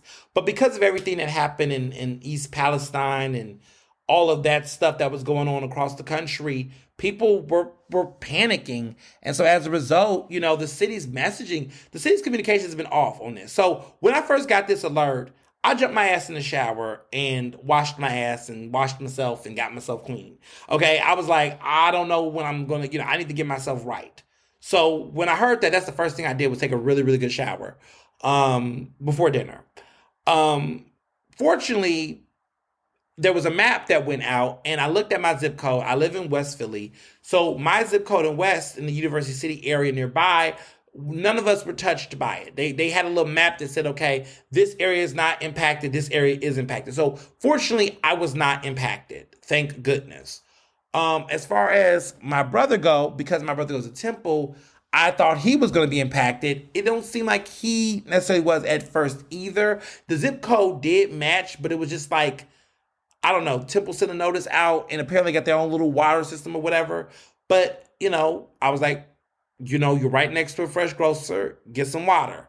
So he did. But people really went ham. People bought tons of bottled water because they told people to get bottled water. Now over here we didn't need bottled water because we have a lot of water, a lot of canned water. I got a lot of recess, got a lot of liquid death hanging. So I didn't feel too bad. But then I was a little worried because I was like, okay, well, what about washing? Because they were like not washing your hands. It was just scary. It was a little wild. But then as the day went on, there was a new narrative saying, okay, well, you don't have to wait until you can use it till Monday or something. And I was like, wait, didn't y'all just say it was crazy for everybody? I mean, it was just bad communications all throughout the day. So finally, I find another message and it says that there is no need to buy water at this time based on new Philadelphia Water Department sampling and data. Tap water remains safe to drink and use at least through 11:59 p.m. on Monday. No customers can fill bottles or pitchers with tap water with no risk at this time. But I was like, why the communications off? Because I felt like that's not what it was given earlier. So it's just a lot of communication problems. I just don't know what the city's doing. It's like the messaging get people panicking. Was it cute for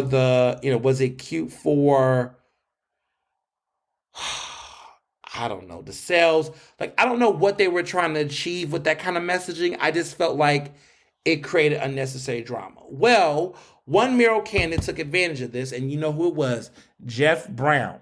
So Jeff Brown, let everybody know that his wife, who now is running ShopRite, was providing free bottled water to customers and people. So it was free. Jeff Brown let everybody have free water. And of course, looked like the big old savior because he had the store where everybody could get free water at his store. I mean, by all means, that's a good gesture for Jeff. But it's just very, I don't know. I mean, the politics of that is just very telling. I mean, I don't know. What if Jeff Brown would have done if he wasn't run for mayor?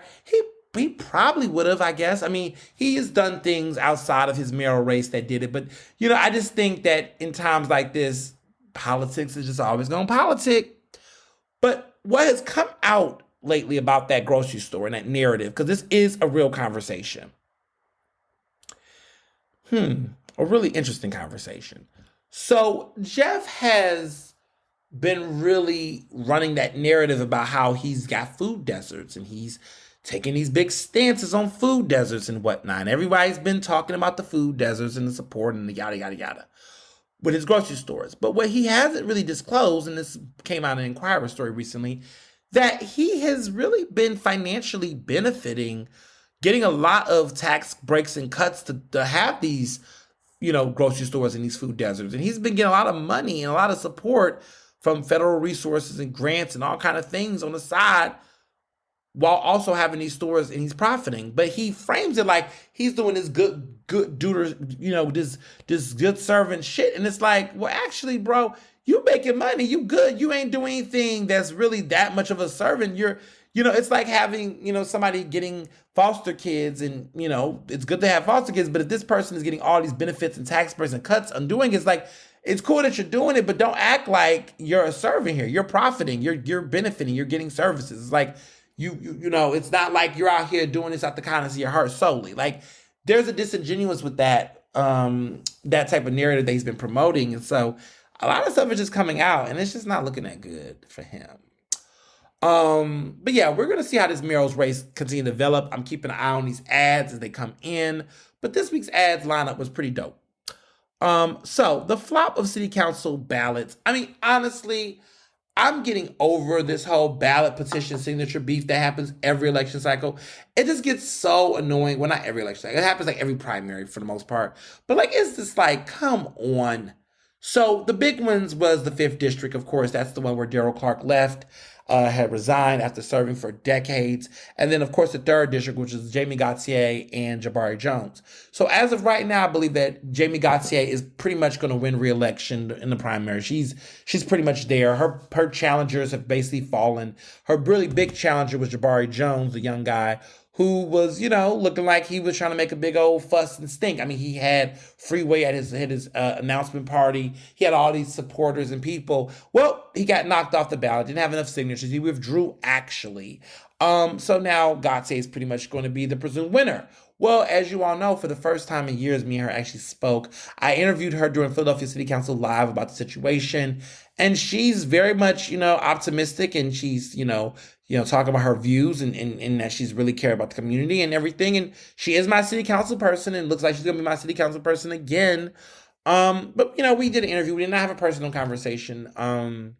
We'll see what happens in the next couple of weeks. I was very disappointed with her, throughout her term, because of course, as you all know, she received Real Justice PAC money, which is the Real Justice PAC Political Action Committee, which is money that came from Sean King. He co-founds that PAC. She took the money. Me and her had a very, cordial, very, very close relationship prior to that decision. And when she took the money, I was like, yikes. And she kept the money, which was even a more bigger yikes. And she just leaned in more into it. I was very disappointed, and I wasn't happy about that personally. But at the end of the day, my opinion about that does not stop me from being able to cover these races and also have a mature conversation about her about these issues. So we did. We talked about her staying on the ballot and Jabari Jones not being on the ballot. But she's focused on, keeping the district. I do think, and this is just my observation from talking to voters in the 3rd Councilmanic District, which is where I live, that I think a lot of her affiliations with certain people, specifically Helen Gim, has definitely created some unnecessary drama that she didn't necessarily have to have with some of her constituents and other people within the political circles. I think personally, her individually, she's doing what she's doing, but I do think that outside that there are people that have their issues. Which brings me to another issue and point, because I do want to address this slightly. It is not about her per se, but I'm gonna lay some things on the table and keep it 100, keep it funky with the listeners of this podcast. It's been an interesting set of progressives, mostly white, but there's a couple of black progressives in these spaces that oftentimes say they don't know what to do with me, whatever that means. But let me clarify. They don't understand my politics all the way. They like some of the things I say, but then they don't get some of the things I've done or positions I've taken or things I've said. And they wrestle with it, and they, try to act like I'm something of the machine. Like that, okay, Ernest makes good points. He writes really well. One dude actually described me this way. Good fashion, great writing, but he's pushing the same supporting the machine types of system, the establishment system. That's how he described me. And a lot of them do this because of several, like 3 major moments. 1, because I'm critical of Helen Gim. 2, because I wasn't very fond or excited about Nicholas O'Rourke and Kendra Brooks when they first ran. So people will always beat a dead horse about how I wrote an op-ed, which at the time is how I felt. It is what it is. This is like 4 years ago. Basically being critical and suspicious of Nicholas O'Rourke and Kendra Brooks' campaign as Working Family Party members. And also just the fact that I've been critical of Helen. And also because I've had some critiques about Larry Krasner. So that typically is the boat to which these people determine that, Ernest is not a progressive. He supports the Democratic Machine Party. He, ha, ha, ha. And that's the narrative. And to the progressives that know who I am and fuck with me and get me, this ain't for you. But to some of the people out here that like to talk shit, because I know that people talk shit. I see the screenshots. I see the shit.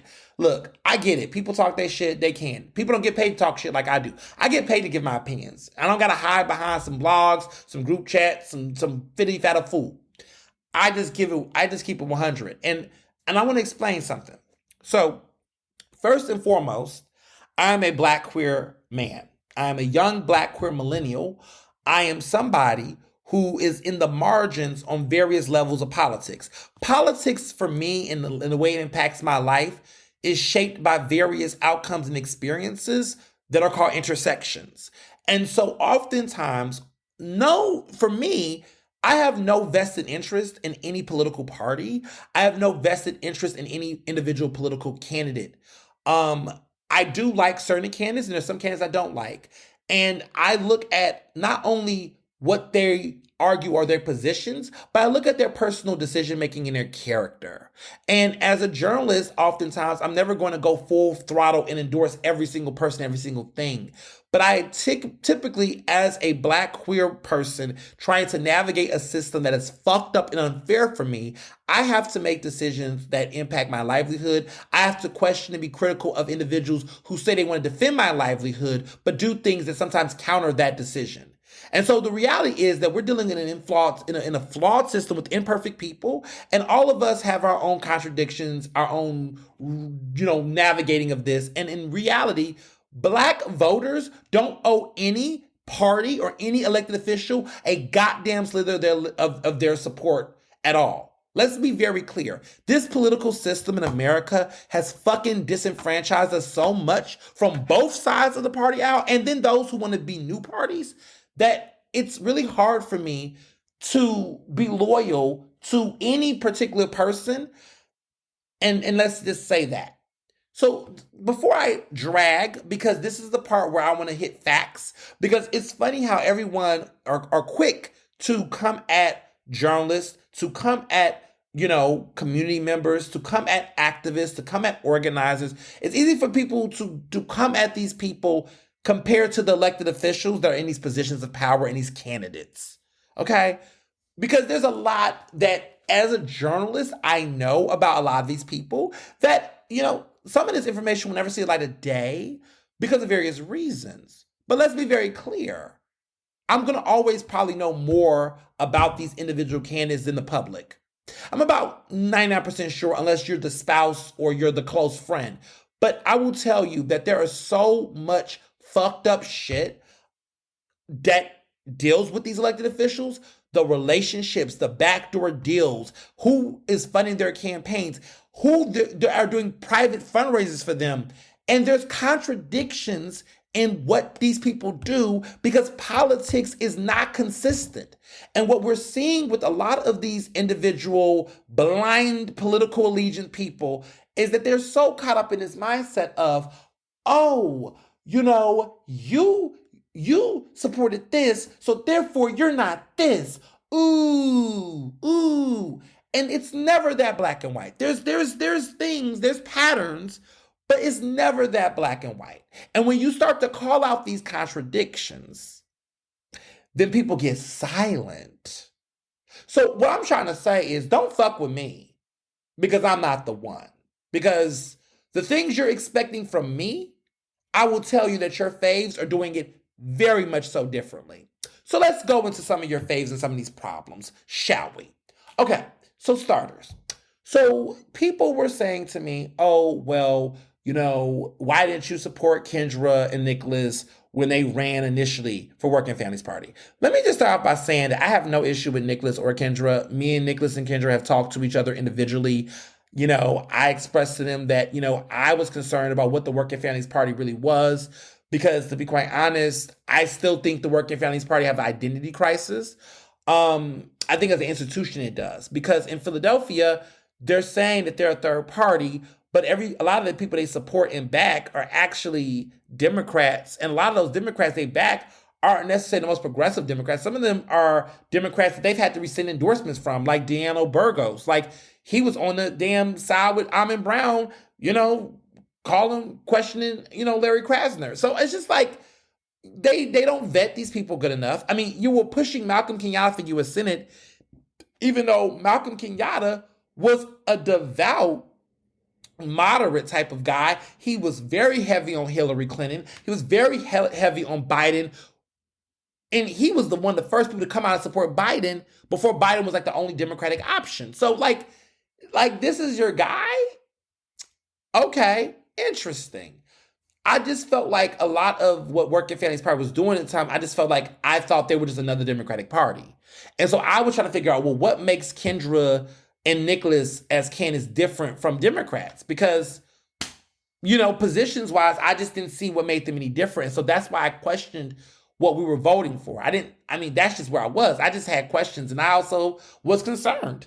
I didn't know if this was just another, way for the Democrats to just basically hijack another third party to frame it as something different. I'm very critical of Democrats. I mean, Republicans, I don't even deal with it at all. But this Democratic machine, that's where I was coming from. People didn't like that because they liked who they liked. At the end of the day, Kendra won, Nicholas didn't. Kendra's doing good work on city council. Some stuff I'm like, I want to know more about. I want to read about. I want to see. But there's no bad vibes with me and Kendra. So the progressives that want to hold on to that and claim that, no, you want to hold on to, you don't want to, it's not about that. Like, it's not about Kendra. What it is you don't like a black man like me that has a voice that's not going to sit up and pedal and step and fetch it to everything that y'all fucking do. Sorry, but that's just what it is. Okay, moving along. So then there's a conversation about Larry Krasner. My whole issue with Larry Krasner is that I sometimes feel that Larry Krasner positions himself as a white savior. And that's a fair critique. And I'm a black man that have seen how Larry Krasner has talked over certain black activists and community members sometimes. He does come off as very patronizing, paternalistic at times, and oftentimes arrogant as fuck. And that's just my perception. When I was at the Netroots protest, the way that he talked to some of those organizers who were basically questioning him about the Move and Mumia situation in the case, the way that he talked to them, it was very condescending. And there was some concerns about that, right? I saw that with my own eyes. Okay. Other things with Krasner is that I just feel like every single election cycle that he's ran, he's has issues with ethics violations. And it's coming from his relationship with Shaun King's PAC, the Real Justice PAC. And I feel like, why are you getting connected with a man like Shaun King that has been swimming in tons of allegations around being considered a grifter, stealing off of black women's work, basically doxing black women and activists and other progressives? Like, this man does not have the best reputation in certain spaces. And so I think it's interesting that he aligns himself so close to this man. That's a fair critique. That's a concern that I personally have. I don't give a fuck about Carlos Vega. I don't care about what other people are running. But like, dude, you never answer these type of questions. And so what happens is we get dogma by a lot of these candidates, because if you say something critical about them, then you're a hater. And then you hate progressive, you hate the movement. Stop it. Cut it out. Knock it off. And lastly, Helen Gim. They're like, you're so critical about Helen. You're not a progressive. Let's be real here. Okay, let's be real about the contradictions about machines and things. Okay, Helen Gim won the Northeast in 2015 when she first ran for city council at large because of Johnny Dock. I think that her relationship with Johnny Dock, who has been accused of being a racist, who's been accused of being a bully, who's been accused of staying in the way of diversity within the building trades community, this man has a lot of problems. Helen Gim does not actively publicly challenge or condemn or critique the ways in which Johnny Dock has operated. And even her fellow colleague at one point in time, who's now a disgraced former elected official, Bobby Heenan, she stood by during that time doing the innocent until proven guilty dance for him. But she did not keep that same energy for other disgraced politicians who were not even indicted. And I just think the double standard there of like, you want to talk about political machines, it don't get no closer to a machine or an establishment than Johnny Dock. And my whole thing is everybody likes to skip over that detail, but that's a major, pretty fucking big detail, because people like Isaiah Thomas did not win in 2015 because he couldn't get that strong Northeast support in the same way that she did. She did. She leaned on Bobby Heenan. She leaned on Johnny Dock. And these men have been affiliated with her, and she does not ever have anything to say about them that's critical, even though these are two powerful white men who have a history of being problematic. So miss me with these conversations about establishment and this and establishment bucking. She was literally laying on the sidelines with these men throughout everything, supported this man for majority leader while he was indicted. Keep the same energy.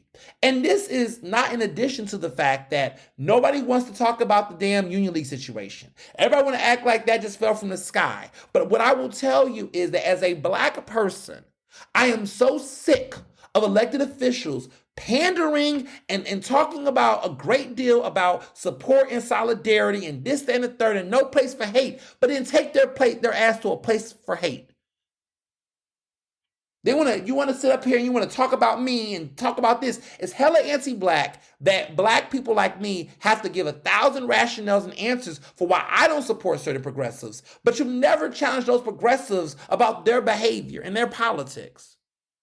And because I want to keep it all the way 100, it's funny because they'll say stuff like, oh boy, it seems like you support the establishment and, Ryan Boyer supports Sherelle Parker and she's problematic and da da da da. Okay, want to know something funny about that? Why is it that, oh, that's right, your favorite progressive, Jamie Gauthier, has been getting money from the building trades, and guess what? Ryan Boyer has been throwing fundraisers for her at his house. And she's a progressive. But he's also supporting Sherelle Parker for mayor. So, make it make sense. Oh, politics is complicated. Oh, so the purity test that you're trying to put on my ass, you don't put on your progressive candidates' asses. Oh, interesting. Oh, okay. So, in other words, miss me with that shit, say less, it's over, wrap it up. At the end of the day, here's the thing. I'm progressive. I think a lot of people know that, how I feel about the system that be. Because I was writing about this shit before your phase were running for office, several of them. Been talking about the machine, been talking about the issues, but I see the complexities. I see the nuances. It's not black and white, and none of it is. And for the plurists that want to come at me, the purists that want to come at me, I'm just like, baby, I'm not an elected official. I don't make policy. I cover policy. I hope to inform people about policy, but the decision makers and lawmakers that you all are letting be above reproach, keep that same energy for the people that have that kind of power, because it's easy to be anti-black and go for the gay 31-year-old, but I want y'all to go for the ones who are two-term elected officials that are running for mayor and holding political power. I'm not the bad guy. I'm just the messenger. Don't shoot the messenger. Please. Please. Please. Because someone should have told that to the people at Chinatown. So let's get into what happened in Chinatown, because I know that's like what a lot of y'all are waiting for, in addition to a lot of other things, because we got a lot to talk about, clearly. This is a super episode, clearly. So, for a while, there has been controversy because there is a 76ers arena that is trying to happen near Chinatown. Now, some people have tried to say, well, it's not happening on Shut up. It's near the traffic and the tension is going to happen. Please. So this has been going on for several weeks and months, that this conversation about this 76ers arena, which won't be officially here in Philly until like several years, but conversations on making it happen has been brewing because the Chinatown community and activists are saying they do not want this to happen. They don't want this building to get built. They find that it's going to push out the folks in Chinatown. It's going to create massive gentrification, and it's going to ruin the rich history of a lot of Asians who live in the area. I agree with that. I do know how gentrification works, and the history of stadiums and gentrification across the country shows that it does not actually have as many material benefits directly to the community as is often sold. So what happens is these big rich developers, mostly them are white men, let's be clear, they come in, make these proposals, act like a lot of people are going to win, it's going to be good for the city, good for people. Well, there's a lot of research at the Brookings Institute that prove that is not exactly what happens. A textbook example in recent history was the Barclays Stadium in Brooklyn. Jay-Z came around acting like the Brooklyn Nets were going to be this big thing and Brooklyn was going to improve. It did not happen, actually. It pushed people out. It did not yield the type of results that everybody thought it was going to bring. It was a big old handshake and celebrity and ribbon cutting thing, and none of that shit really actually happened. Brooklyn is a mess because of it. Barclay Stadium, all that, it did not do any of the things that was promised, okay? That's history for you. What we got to understand about Philadelphia and Chinatown in Philadelphia is that Chinatown has been fighting against gentrification moves. There was a casino that was supposed to happen. They pushed that out. The expressway came through and ate some of Chinatown. And so they know how to fight off a lot of these types of plans. Fashion District was a fucking flop. Is a fucking flop. Just keep it in 100. People thought there were going to be all these great new shops and stores and all this great stuff. It didn't materialize like that. I mean, we don't got a Gucci in there. We ain't got a Tiffany and Company. You know, you got American Eagle, you got Guess, you got, Hollister. Do you have Hollister? I think it's like Hollister's in there. You don't really have any really grand stores. You got an Ulta, an AMC movie theater, which is kind of cute. But like, there's no major space. It's a bunch of kids running around, getting in trouble and shit. You got the concession stands. Everything just seems super, super spacey and, I don't know. There's not the energy in the fashion district is just not there. People go, I guess, but I don't really feel like it's the big boom boom that people thought it was. There's no Cherry Hill Mall. There's no King of Prussia. There's no KOP. It's not the energy that people thought it was. Honestly, I miss the gallery because when I was in Philly, when I first came here, the gallery was cute. Okay, I miss the old Burlingtons. I remember that Special K, that Kmart that used to be, that Super K or whatever. I got my first school supplies and stuff when I was coming into the dorms when they had the liquidation. So I just remember all of that. That was 2010. But it was just different, the energy was different at the gallery. I remember the early gallery when it was still doing its thing. But this is just boring. I don't know. I feel like it's a snooze fest. I barely go to the fashion district. I feel like I go maybe I think I went 4 times last year. I just never really feel like I need to go in there and get anything. I don't feel like there's this urge. My homegirl went and she was just like, oh, I didn't know this store, this, that, and third. I was like, maybe it's because, this might be like a little escape, but I just feel like it's not a place that I need to go to every week. I remember growing up and loving mall culture and the mall was everything. This just feels like a chore. It just it feels like a chore. It doesn't feel like fun. It just looks very spacious. It's like not many people there. It just looks it's super, super clean, but clean in a way of there's no action or activity. It just feels kind of boring. But anywho, if they put this 76ers arena, then there will be some major facelifts to the fashion district. There'll be some new stops and connections and transportation. But a lot of people are concerned there's going to be a lot of traffic congestion and a lot of otherness. And the truth of the matter is, whoever wants to do this, y'all want Philly to be New York so fucking bad. It's not happening. This city is not New York, and it doesn't need to be New York City, to be honest. Philly is Philly. And to be even more super crystal clear, it's funny how these guys are so big on trying to act like they want to bring economic and development and opportunity in Philly.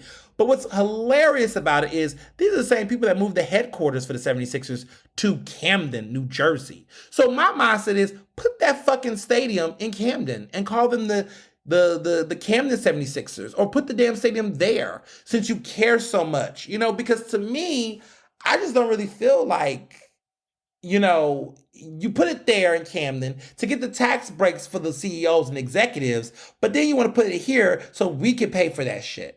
Nah, not a fan. And even if they're paying for it, the personal social capital costs, the emotional toll, the push out of the Asian community in Chinatown, it's not worth it. It's not worth it. None of this is worth it. And I just think this is trash. And to be quite honest, we do have a Wells Fargo Center that is already creating new locker rooms and new spaces and new opportunities and new parking lots and things. They already have that already in South Philly. It's already in the 2nd Councilmanic District. Why do we have to have another? I don't get why we have to create a brand new one. I just think it's disgusting. It doesn't need to happen.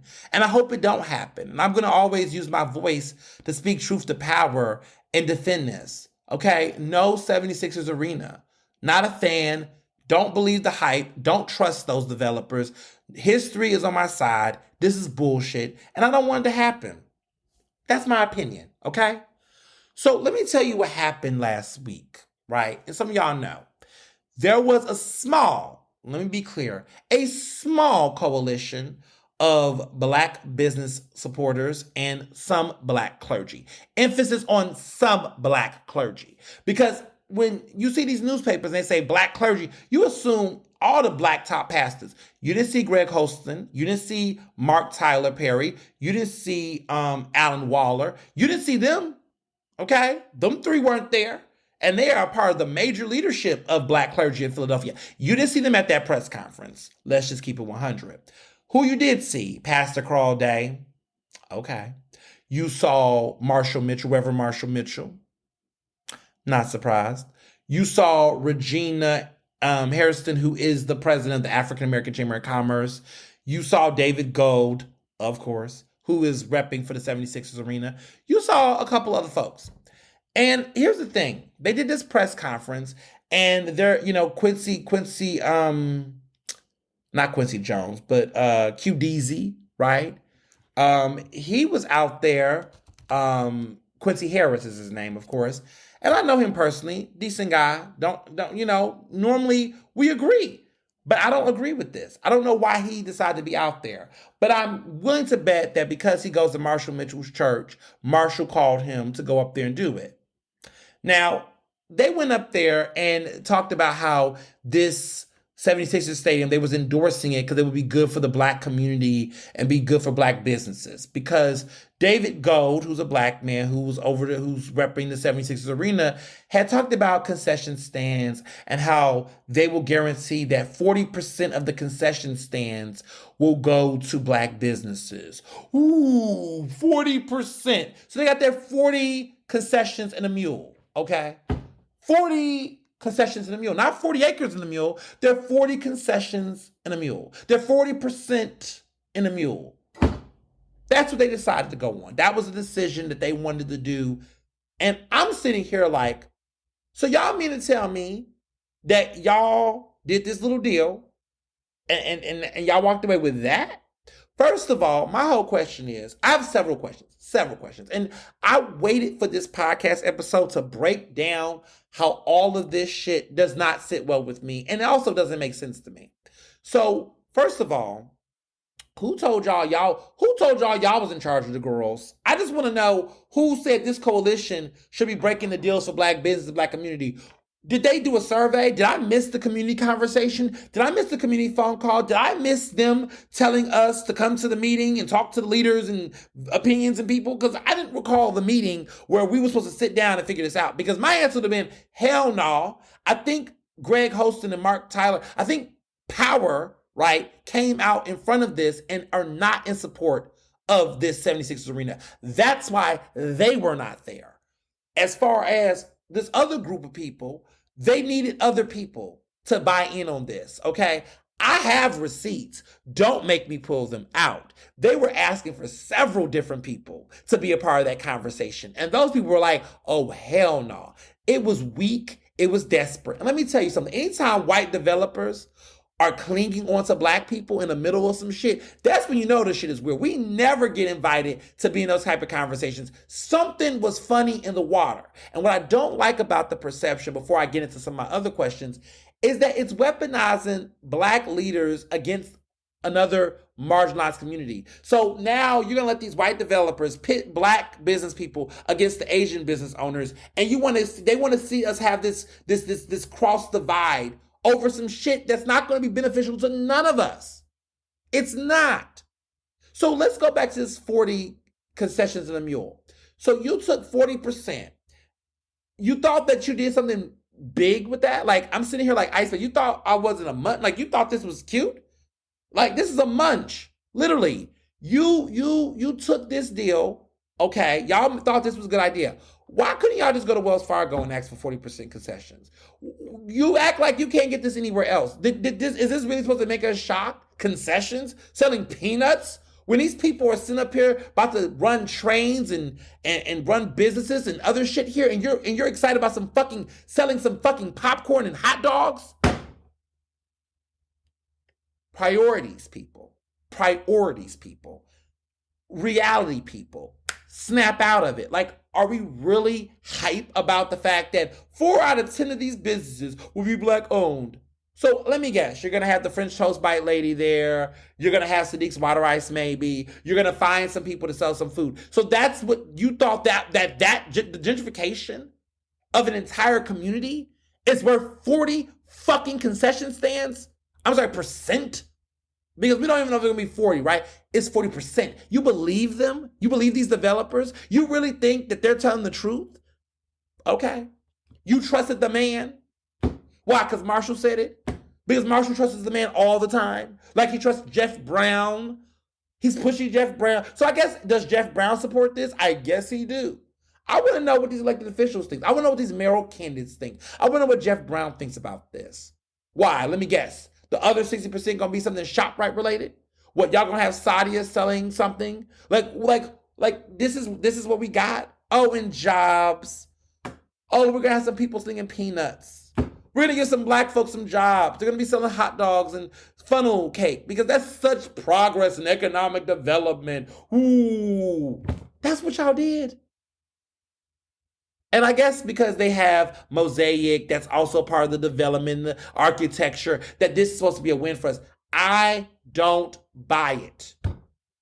It never plays out like that. How many times do Philadelphia have to get fucked over before people get out of its own way? I love this city. I was not born here. But goddamn it, the people that are born here, some of these people that are from here that were born here are part of the reason why this city cannot prosper and grow. Take it from somebody who grew up in a city that's seen this type of development. I am from Houston, Texas. I grew up in Houston, Texas. I was born in Chicago, but I grew up in Houston. I know about mega churches and developments. I've seen highways. I've seen this shit before. This shit never ever pans out well for people that look like us, whether they're black, brown, or yellow. It never do. That land and that property is not theirs. And it's not a space. This is not the answer. Why is it that we have to wait for economic development? How about you confront these businesses in these spaces that are already here? Demand change here. Are you two cowards? Or do you have to wait for white people to set the tone for you to set the fucking tenor? This is just not it. This is not ideal. This is not ethically right. So my questions, because I have questions, my questions become, so what do you plan to do with this new land? What do you okay, so who made the meeting? Who decided to have the meeting? Because I know Marshall had his hand all up in it because he loves to be that guy who's like, I'm an independent. I'm not a Democrat or a Republican. Ooh, we get it. We get it. How you doing? You had the meeting. Who you bring in, right? These people, where you find them, right? What negotiations and deals were made at the table? Were they paid to be at the press conference? Did y'all do that press conference free? What's in it for y'all? Did y'all get a check? Did y'all get a cut? Somebody had to get something. Because nobody goes up on TV for free. Because if y'all did, y'all some fools, in my opinion. I think it would be foolish if they went on their press conference, supported this white developer's plan, and there's literally nothing in it for them. Y'all dumber than I thought. There's gotta be something in there for you all. It couldn't just simply be, we're gonna be fine. No check. Did the check go to your nonprofit? We'll find out in the 501c3 documents. Did they cut you a check in your nonprofit? Did they give money to your church? Did you get a personal check? Because there's no way I'm going to believe you just went on there and did that for free. That's not good business savvy. Because let me tell you this. You are a fool if you got nothing personally from it. And if you did, you know you sold out a little bit, right? You don't have to believe that, but you kind of did. Something had to happen. Because I don't believe for 5 seconds that you all, as black leaders, just went up there and said, we support the Studio Arena just because we support it. Nothing? You didn't get a check? Because let me tell you something. I will never, ever stand aside anybody like that and not see a deal or something from my group or my org. What did you see in it for yourself? I want to know what the deal is. That's my question. Because no one does anything for free. No such thing. This is America. This is a capitalist country. Y'all didn't just get called up to just come up and show up on the camera. And if you did, that's weird. Okay. Second thing I want to know. David Gold. Why do I keep saying this name? Because this guy, right, who's now this black man who, advocated for the 76ers, this is the same guy who was at Rebuild, right? Getting black people to buy into the soda tax logic. Pre-Ks and rec. And then that flopped. And you know what he did before it tanked? He took his ass over to 76ers. Now here he is bringing black people again. So let me guess, you hooked up your friends like QDZ and them. You give the boys, arena passes and tickets and boxes. You didn't stuff your asses with popcorn and nuts. And y'all sit up there and y'all watch the game. Y'all get your little hookups. And so y'all called the hookup boys up to go up and talk because y'all gonna get the little boxes to the arena. Is that what it was? I'm just trying to figure out because I'm not stupid. Because the same people that you saw at that press conference, best believe they was out there living their best damn lives over at the 76ers games. Somebody's getting the kickback. I don't believe for 5 seconds none of these people did this shit for free or just for interest. I don't believe it. Something happened.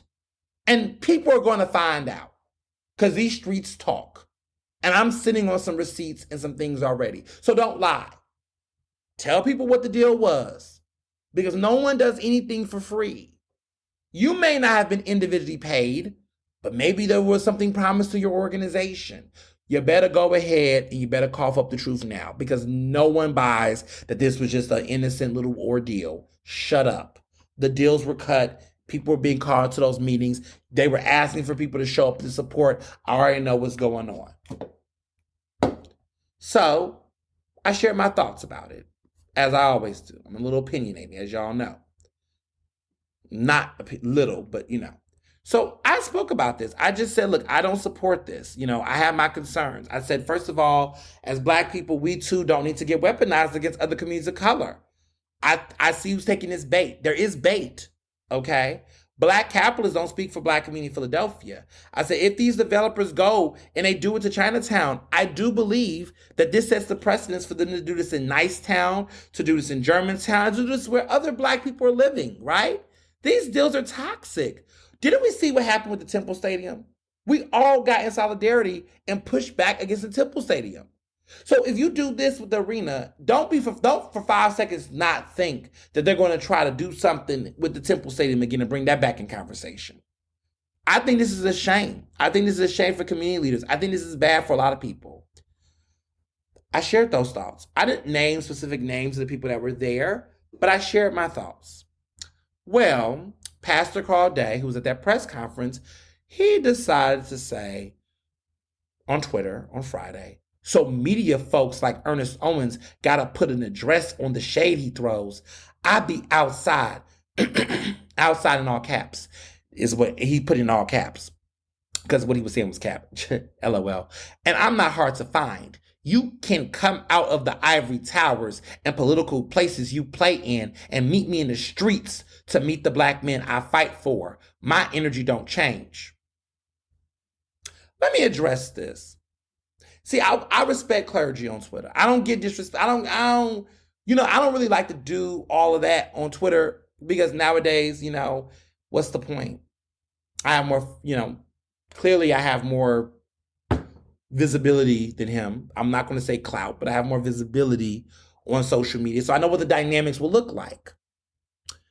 No shots being thrown. That's just a fact. I mean, he clearly doesn't know who I am or didn't know who I was until recently. And, I have more followers. I have like 4 times more followers than him. He can do what he want to do. But to this pastor, he's 38 years old. He's a Black pastor, clearly unconventional. He's out here in North Philly. He is really persistently advocating for specific Black men. I've seen some of his videos. I do find some of the language a little concerning. A little bit of it is a little rooted in toxic masculinity. That's my opinion. It gives Hotep vibes. I think at one point he was saying that there was a feminine energy or something like that to why we're seeing a lot of Black men do violence and stuff. And I was just like, ooh, let's not use the feminine language and feminine energy. Like, let's not, I don't know. I just find it a little toxic in my opinion. But he's very, he's got his own persona. I find a little personally like, this isn't the God I kind of serve energy. But hallelujah, praise God to you, sir. But there was something about the way that he talked about this. He said, media folks. I'm not no media folks, sir. I'm a journalist. Let's keep it cute. He said, gotta put an address on the shade he throws. An address? Why? Shade? Was it shade? No, it was me expressing my thoughts, legitimate thoughts. He says, I be outside. I'm not hard to find. What are you saying? Are you trying to roll up on me? I'm confused. What are we doing, Pastor? Calm down. He says, you could come out of the ivory towers and political places you play in. First of all, I'm not in nobody's ivory tower. Now, I did get my degree from an ivory tower, the University of Pennsylvania. Proud to get a degree, okay? Scholarship, Black men, right? Education, okay. But he says, in political places you play in. What political places I play in, Carl? Boy, bye. Then he goes, you can meet me in the streets to meet the Black men I fight for. Meet you in the streets. Sir, what are we talking about? Like, the energy is weird because I feel like there's a little bit like there is an undercurrent of a threat. and it's this meet me outside in the streets. Why are you playing with me like that? Like, don't do that. You don't know me like that. Don't play with me like that. I was born in Chicago. I grew up in Houston, Texas. I live in Philly, West Philly to be exact. I live on Spruce. I've never hidden where I be at in these streets. I don't know what ivory towers you're speaking of. Maybe that's where I got my degree. But don't let this pin degree fool you. I'm not trying to do all of that with you, sir. Like, I don't fight clergy. I don't fight pastors. And I just felt the language was just too strong. Like, why are you doing all of that? I just felt like he was coming on too strong. Doth thy protest too much? A hit dog will holler? Like, why are you so pressed? And why are you acting like, you're talking to me weird? It's like you're using this like very aggressive, like, gangster chin check type of talk. But at the same time, you like meet me in the streets where I be with these black men. Like, I'm gonna be out there. Okay, I'm in West, you in North. I just don't understand. I just don't understand. I mean, it's funny because people cherry pick how they talk to people like that because I'm gay. I feel like there are men like Carl, and I'm going to keep it 100 because I already know where that energy is, that they see people like me and they talk to me like that. But you don't talk to straight men like, if I was a straight black man that looked like you with the tats on, you wouldn't talk to me like that on public, on Twitter like that.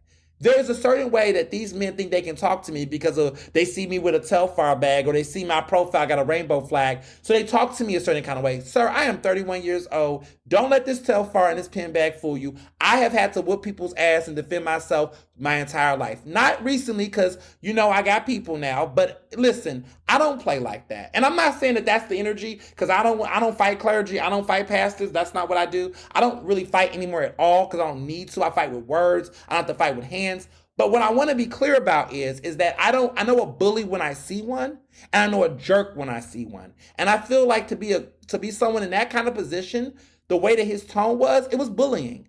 And it was a jerk move. And it's actually interesting because you people like that talk to people like me like that every day.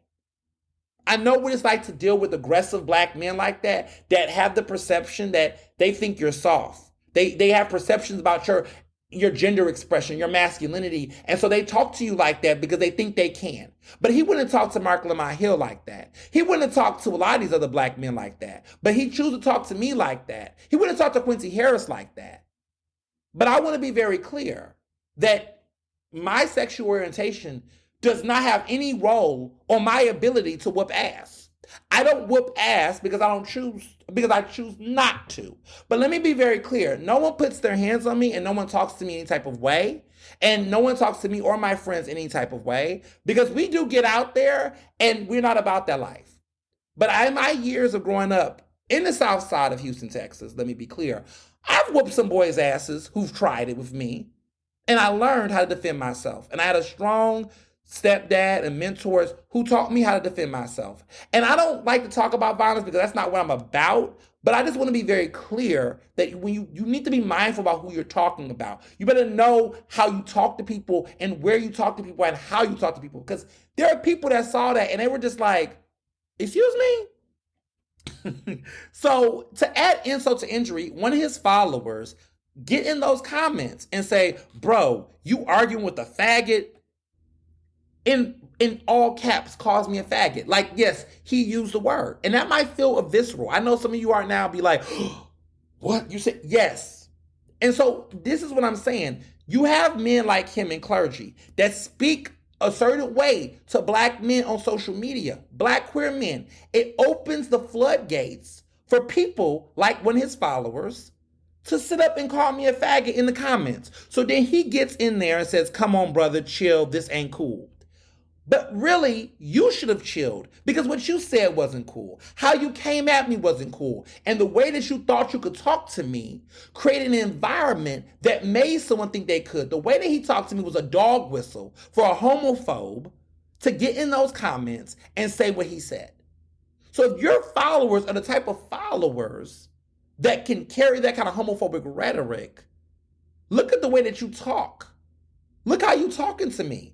Because you wouldn't have talked to a straight black man like that on here. But that's what these bullies do. Is that they think they can say things like this to you to really fuck with you. And it's trash. It's absolute trash. And it's not becoming for any person in clergy. And it's disgusting and it's embarrassing and it's not good. So, me during this time when all this was going down, I was just being like, you know what?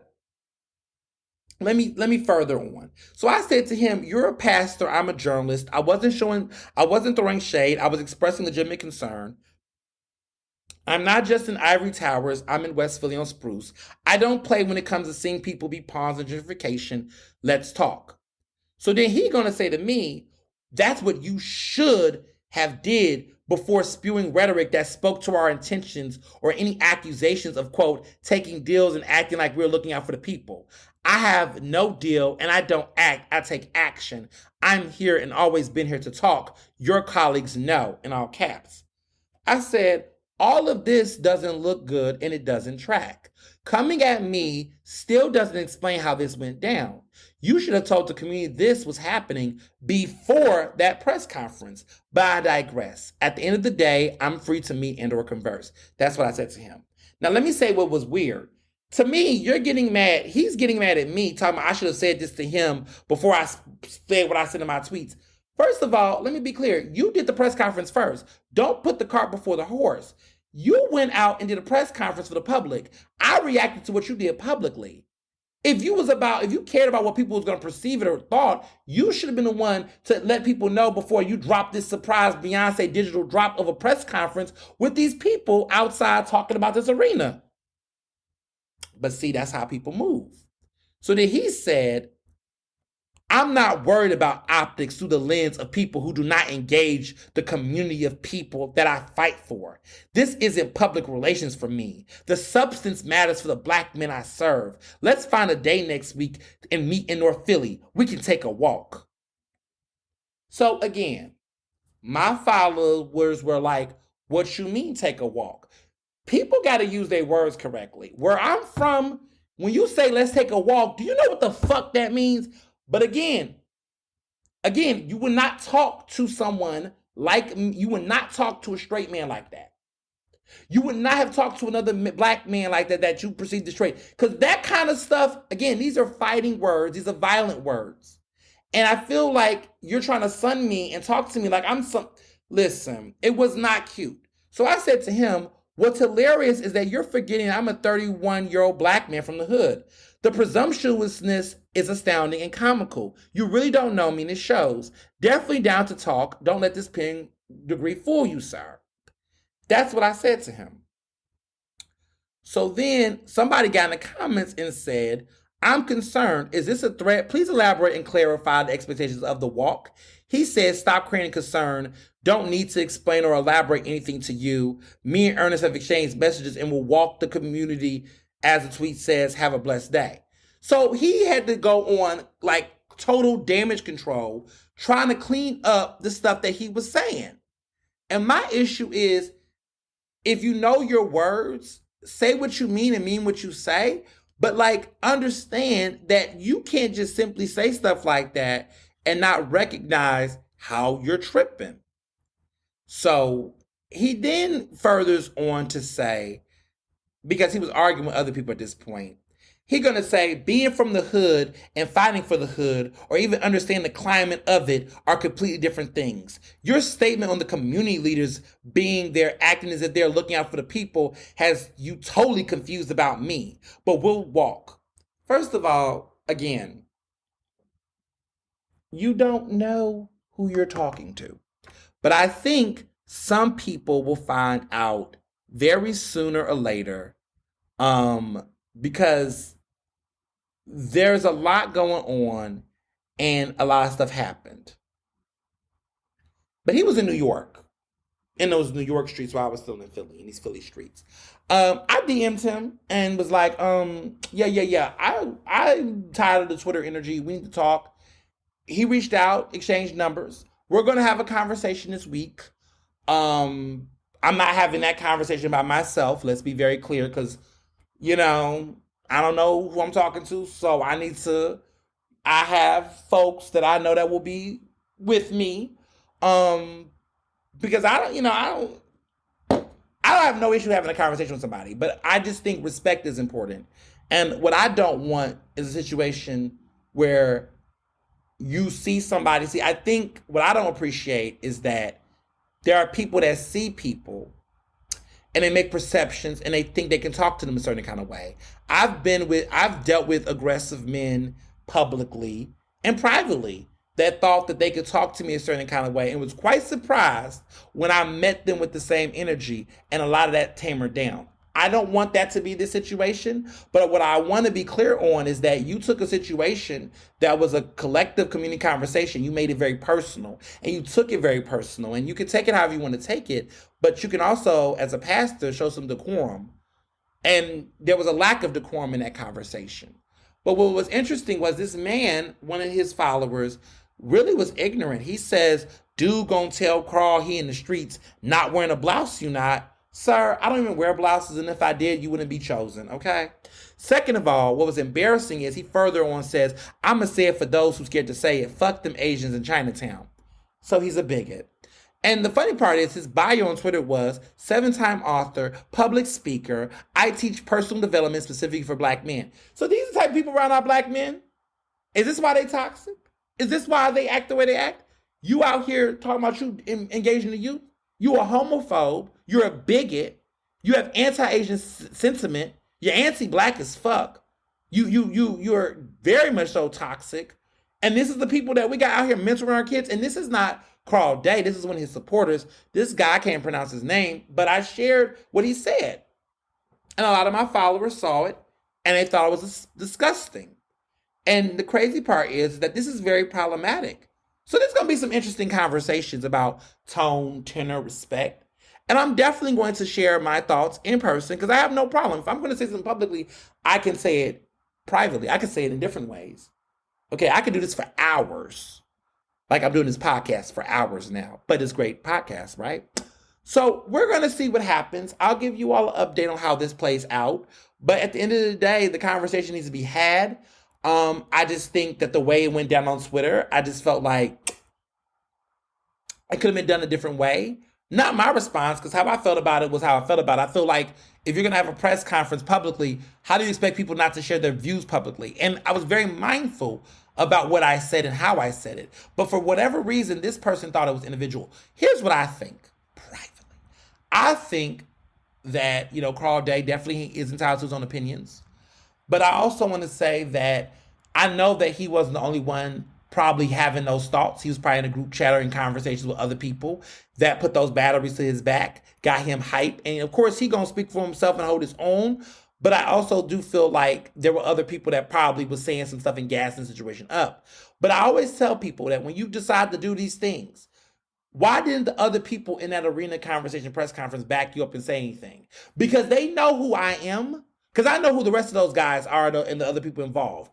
And I'm going to tell you something. They wasn't going to do that because they already know who I am and what I'm about. But it always takes that one person that's gullible to decide to make that leap. And sometimes that leap isn't what they think is giving. But here's an opportunity to have a conversation, to move forward and do something differently. I am down to have dialogue with people in positions of influence and power. I do think in some way, like, he's got a lot of perceptions. But I also just want to be clear that I'm always a little wary when people make assumptions of what people do. So why are you assuming I'm not in these streets because I'm gay? Are you making these assumptions because you think that the way I dress and the way I look, because I'm what? Why would you assume that I'm not? Why do you don't think I'm doing these things? I'm not making assumptions about what he's not doing, what he's doing. I just think, why are you saying I'm not doing them? Maybe your environment is not the one that's conducive to the way I want to serve, because I don't want to be in a room with homophobes. But that doesn't mean that I'm not supporting other black men. I think there's other ways to do it and be successful. Y'all know me. I don't got to put out my resume, but I definitely do my work. I just think it's funny how people make those perceptions about what it is, because there's a lot of toxic masculinity. So because I'm not in your North Philly streets, then I'm not advocating for young black men. Like, why is this chest pumping thing that happens? I can't wait to have some of these conversations to let this pastor know, because is this the Lord's work? Is this the compassion, empathy, acceptance, inclusion that I think God is representative of? What is this? Just saying. Just saying. Just saying. What would Jesus do, Carl? Y'all better ask Carl, what would Jesus do? Not that I am the most devout Christian. I'm just saying, what would Jesus do, Carl? It's not a good look. So getting into other things that's not a good look. This Jonathan Major situation has been blowing up. And honestly, I'm following it. It's not looking good for him. What the fuck, Jonathan Majors? Here's the thing. I know people are like innocent until proven guilty. And I to a fault, believe that. But when it comes to situations of sexual assault, like big situations, I mean, strangulation is a strong allegation. Strangulation, you're talking about somebody literally strangling somebody, and this is not sexual assault. Let me clarify. This is domestic violence. Just to clarify, this isn't sexual assault. This is domestic violence. When it comes to domestic violence involving women, I am oftentimes going to take it seriously and oftentimes really focus on the victim at hand. And if it's a woman, really looking into what's going on here.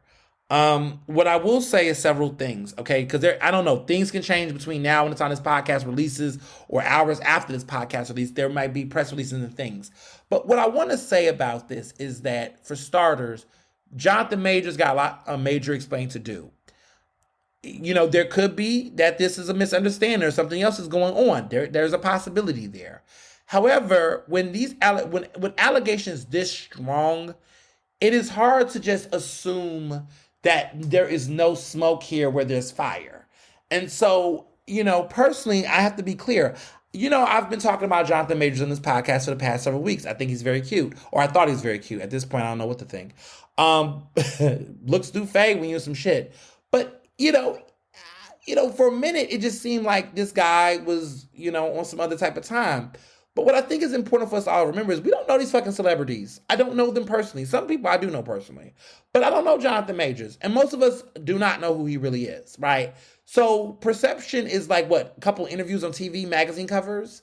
Like, to me, that's nothing. Because anybody, that in Hollywood, everybody has to put on the part, look the part, do all the PR photos, and look good and smile and look good for the camera. So to be honest, if we know that Hollywood is supposed to make everything look good, the perfect example, that's Beyonce. Love Beyonce. But like, Beyonce literally, Solange beat her husband's ass in the elevator, and she walked out that elevator like everything was fine. Like, that's what celebrities do. They keep up appearances. So like, to a certain extent, I don't really know if it's safe to say that we really knew who Jonathan Majors is. We don't. But this is a serious situation. And it's reminding me of like Chris Brown and Rihanna. When Rihanna happened with Chris Brown. And everybody was like, oh my God, Chris Brown couldn't do that because Chris Brown was out here doing double mint commercials and, dancing forever, ever, and Sprite and shit. Like, this man didn't, perceive that. Columbus Short from You Got Served. And of course, Scandal, right? Nobody thought that man would be out here some domestic violence type shit. The Nate Parker situation, with Birth of a Nation, all of that drama with Nate Parker. No one ever thought that was going to be the case. But the thing is, what I'm saying is that we find out more about these individuals in different ways, and things do take shape. So I am remaining vigilant. I'm just observing the facts, looking at what's happening. But these are some strong fucking allegations. And honestly, unless they find another person that was in that hotel that can explain these bruise marks, that did the actual incident at hand, I don't know. Now, I know that there was some chatter on Twitter and people were talking about allegations that was on tweets that deleted about he was at Yale and he has this history of being toxic and all these different things. Honestly, I don't entertain, personally, from my journalistic perspective, I don't really entertain a lot of the loose lip stuff and chatter unless the victims or alleged victims come forward and share their own stories. That pass me down type of, oh, I heard this, whatever. It doesn't do anything for the issue at hand, in my opinion. I think that I hate, sometimes I hate the internet. Sometimes, a lot of times I hate the internet. But sometimes I hate the internet because I feel like whenever we see these types of issues happen, there are people who like to censor themselves in the middle of controversies. And sometimes that does carry merit, right? And it is relevant. But other times I just feel like it's just one of those, you didn't hear this from me, but blah blah blah, to try to get some attention and some buzz. And then when the attention mounts, these people fold. Put a name on it, get specific, direct people to a source, help journalists. If you're just gonna don't want to hear it. As a journalist, it does not help me none. And also, too, when it's not really specific, it's just like you're just throwing out and slinging out allegations. This man has a lawyer. I've seen people, celebrities, sue everyday people. Look at what happened with Cardi B and Tasha K. Tasha K didn't get that shit. She tried to fight against that case. She lost that appeal. She has to pay Cardi that $4 million. And now she got to, garner up some money and get jobs and shit to pay Cardi. On principle, Cardi don't need that money, but Cardi want to make a lesson out of her. So I tell people that even in cases where you might be right about some facts, if you start slinging out allegations you cannot back and it's hurting somebody's credibility, these celebrities will sue you. They don't give a fuck. Like, they will do it because they petty like that. Okay, Tom Cruise was suing the National Enquirer or Esquire or whatever it was when they were making allegations about him being gay, apparently, and following that. He sued them and won. Hulk Hogan sued Gawker. Okay? Now there was a lot of stuff being said about Hulk Hogan, but he sued them because he was able to show that they ran some shit that was not matching. And he sued them and shut them the fuck down. That lawsuit was so huge, Gawker just came back and it ain't the fucking same. So to all of my people out here on the internet, understand that when I say allegedly, it's not because I might personally think it's an allegation, but because I know that people like me, they want to muzzle and sue and get in trouble. So use your words carefully, use them respectfully, because these celebrities are out for blood. And sometimes they write for it, and sometimes they messy with it. I done seen and heard stories of Nicki Minaj allegedly going after folks on the internet with legal threats and things. Nicki Minaj has said things on Twitter where she's talked about her lawyers and different things. Listen, I have been critical of Nicki Minaj, but every critique I have about Nicki Minaj when it comes to legal shit, I share articles that are verified from credible sources. So when I say things like, her husband is an alleged predator, he's been convicted of sexual assault, these are facts. Here are the receipts. Like, her brother is behind bars for sexual assaulting an underage child. That is a fact. She may not like that fact, but it is a fact. And so sometimes what I've learned is that a lot of folks want to get out here and just say what they want on Twitter. Get it to fucking gather, people. Today. This Twitter shit ain't no fucking joke. These people are out here, and I see a lot of that stuff happening. Like with this whole Jonathan Majors, I am being very mindful about how I discuss it. I do think there are certain things that are concerning, certain details that are being put out in the press. There are some concerns, and that's a fair, valid thing to say. But what I'm going to tell you all is this, and this is a fact. The only person in this situation that has been publicly, through themselves, defending Jonathan Majors has been his lawyer, okay? Now, there's speculation that the person that was in this domestic dispute with Jonathan Majors is his girlfriend. She's white. Here's the thing. The girlfriend has not publicly put out a statement. Jonathan Majors' lawyer says that she's recanted the situation, that the charge is going to be dropped, yada, yada, yada. My whole thing is, this is the lawyer saying all of this. What I will tell you is that lawyers are going to do their jobs. So the lawyer is actually a woman. The lawyer defended Jen Shaw, if y'all watch Real Housewives of Salt Lake City. Jen Shaw is a controversial member housewife. This attorney that's defending Jonathan Majors, she is, putting out this in the press. This is the lawyer. She's doing her job. She's making her money. She's doing her thing. She's the one putting out all the press and all the information about these allegations being dropped and these things being cleared. I hear all of this. My whole thing is, I need to hear from the alleged victim. I want to understand this video footage about this car incident. I want to understand that if she's recanting, what is Jonathan Major's response going to be to the recant? Because that tells me some things about the situation. Is this like a settlement? People have said on the internet the check then cleared, allegedly. I'm saying I'm not into all the conspiracy theories myself, but I have questions. I want to know, okay, if we are going to identify the victim, okay, you're saying there's a recant. Okay, what is Jonathan Majors going to do to address that recant? Because if this person simply lied, then what is going to be the repercussions for the lie if it is a lie? To me, if it's just we're just going to let it go, I just think that's weird because, like, okay, the person's going to recant it. There's no repercussions for the damage that this did to this person's reputation. Jonathan Majors just had a major campaign with the United States Navy or Army, I believe. They're taking the ads, they're pausing the ads because of these allegations. So there's already some slight repercussions. No major endorsement pools yet. It's kind of too early. But as of right now, the Navy has already stopped the campaign, paused the campaign until this gets sorted out. So it's already repercussions happening, which means there is some arguable damage to the reputation and potentially the brand. So if Jonathan Majors does not pursue some type of, legal action to retaliate against this, that's personally to me a red flag. My other thing is you got this written recant. You say there's some video footage. I just want to figure out, was there strangulation? Were there marks? What the fuck is going on? This person just lied. And who did the lying? Because if it's the girlfriend, I'm just like, so the girlfriend just lied?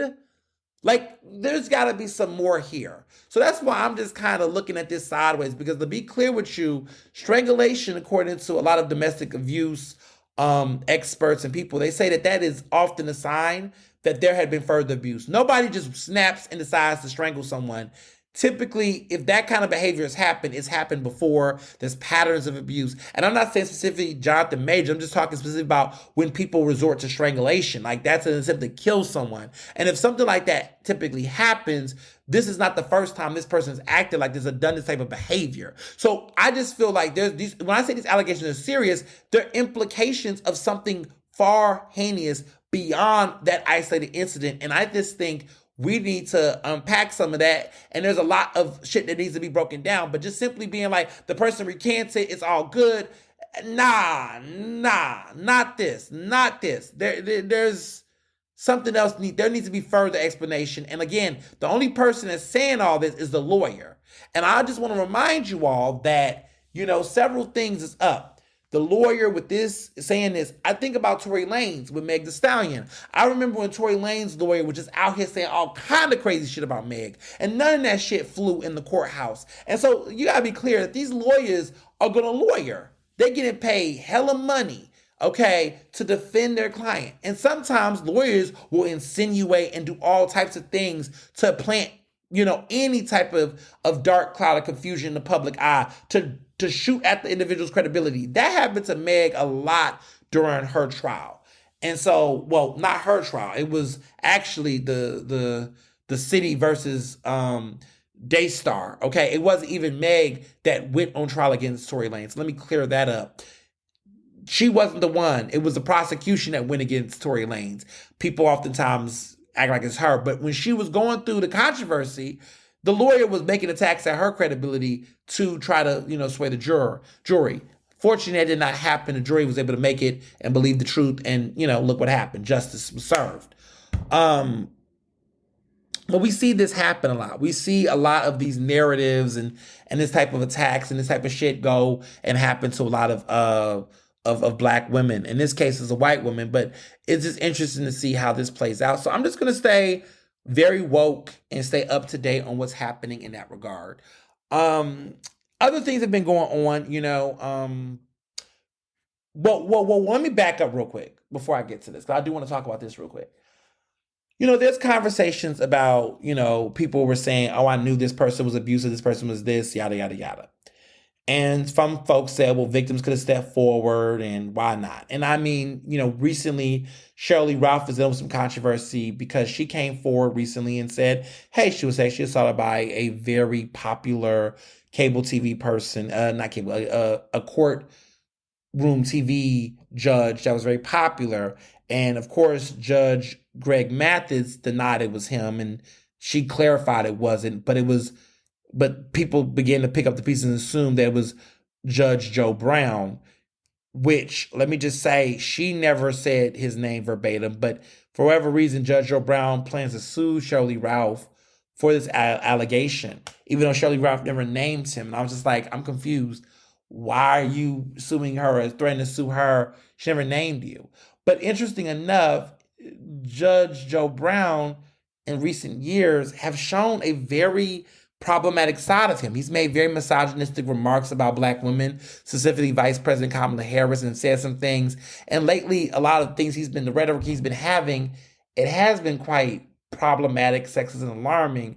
And so I will tell you personally, when I heard it wasn't Judge Greg Mathis, which I didn't think it was Mathis, because just knowing who he is as a father, he has an openly gay son who he's very supportive of, and he's a loving family man. I just thought to myself, I don't see that, But with specifically Judge Joe Brown, it just seems a little bit more possible, right? Because there's not that many men in court TV. So I was like, the options were slim, clearly, but she never named. So Judge Joe Brown is saying he's going to sue her and, whatnot. But honestly, Cheryl, if it is him, Cheryl will, she going to tell her story. So I don't know. It might get dismissed. I just think a hit dog is hollering. I don't know. That the situation just seems weird to me. But I say all that to say, my main point is that people often ask, why certain people don't talk and this, that, and third. Well, a lot of times we see what happens when women choose may not to talk, the consequences. But what I will say is that, some of the people that were quote unquote bystanders to whatever the allegations surrounding Jonathan Majors' past is, I don't get those people, in my opinion. Some of them, sure. But I'm just going to say this, and I've been this way since the beginning of my career. And people know this about me even when I was in college. If you are somebody that's doing some creep shit, some very violent shit, and that's who your reputation is, I'm not fucking with you. And I'm going to tell people not to fuck with you if that's what you get into and that's what you do. There has been moments in my career where there have been problematic people in this industry, and I've called them out because I didn't want to have a person, and I'm not just talking about, abuse or domestic abuse, but scammers and liars, right? I'm never going to be silent, in my opinion, because I feel like where I stand, this is my personal opinion, I just feel like if there's a person out here that's doing harmful things to people and they're consistently doing harmful things, it's a problem to just sit up and let that person do what they do and you just sit back and let more people be victimized. To me, I'm never going to be having the bystander effect of just sitting back and seeing this and being like, oh, it's not going to be me. Because eventually it will be you or it'll be someone else. And it shouldn't have to happen to someone you know. But if you know and you see certain things, I just feel like you as a good person, you should speak up. The onus shouldn't always be on victims because sometimes victims are dealing with the trauma and everything that comes from that experience. And so therefore, what do we do to stand up and support others? We amplify, we defend, we protect, and there's other ways to do it. And I think that if you're someone who's not the victim in the situation, but a person is being problematic, if you should do something, you should speak up in some kind of way. And there's various ways to do it. It doesn't oftentimes mean you got to call someone on social media, but it just might mean that, hey, when you're around certain people, it's like, yo, psst, psst, that one right there. I do that. I look out for women that I know. I look out for fellas I know. I look out for people in the industry and different tips. I'd be like, look, that one right there, and you can just let people know on the side, like saving people, dodging from bullets. That's how you look out for people. I'm grateful for the people who looked out for me in the industry that helped me dodge certain bullets from certain folks that was problematic. And again, it doesn't always require, like I said, sometimes public call outs, but you should let people know in different industry spaces what they're getting into.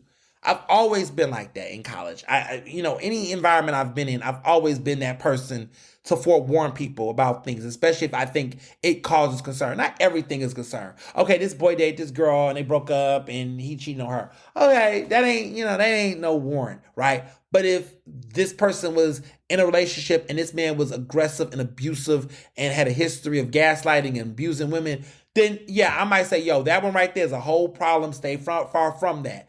You gotta warn the sister. You gotta warn the brother. You gotta warn the community. You gotta let people know in different ways.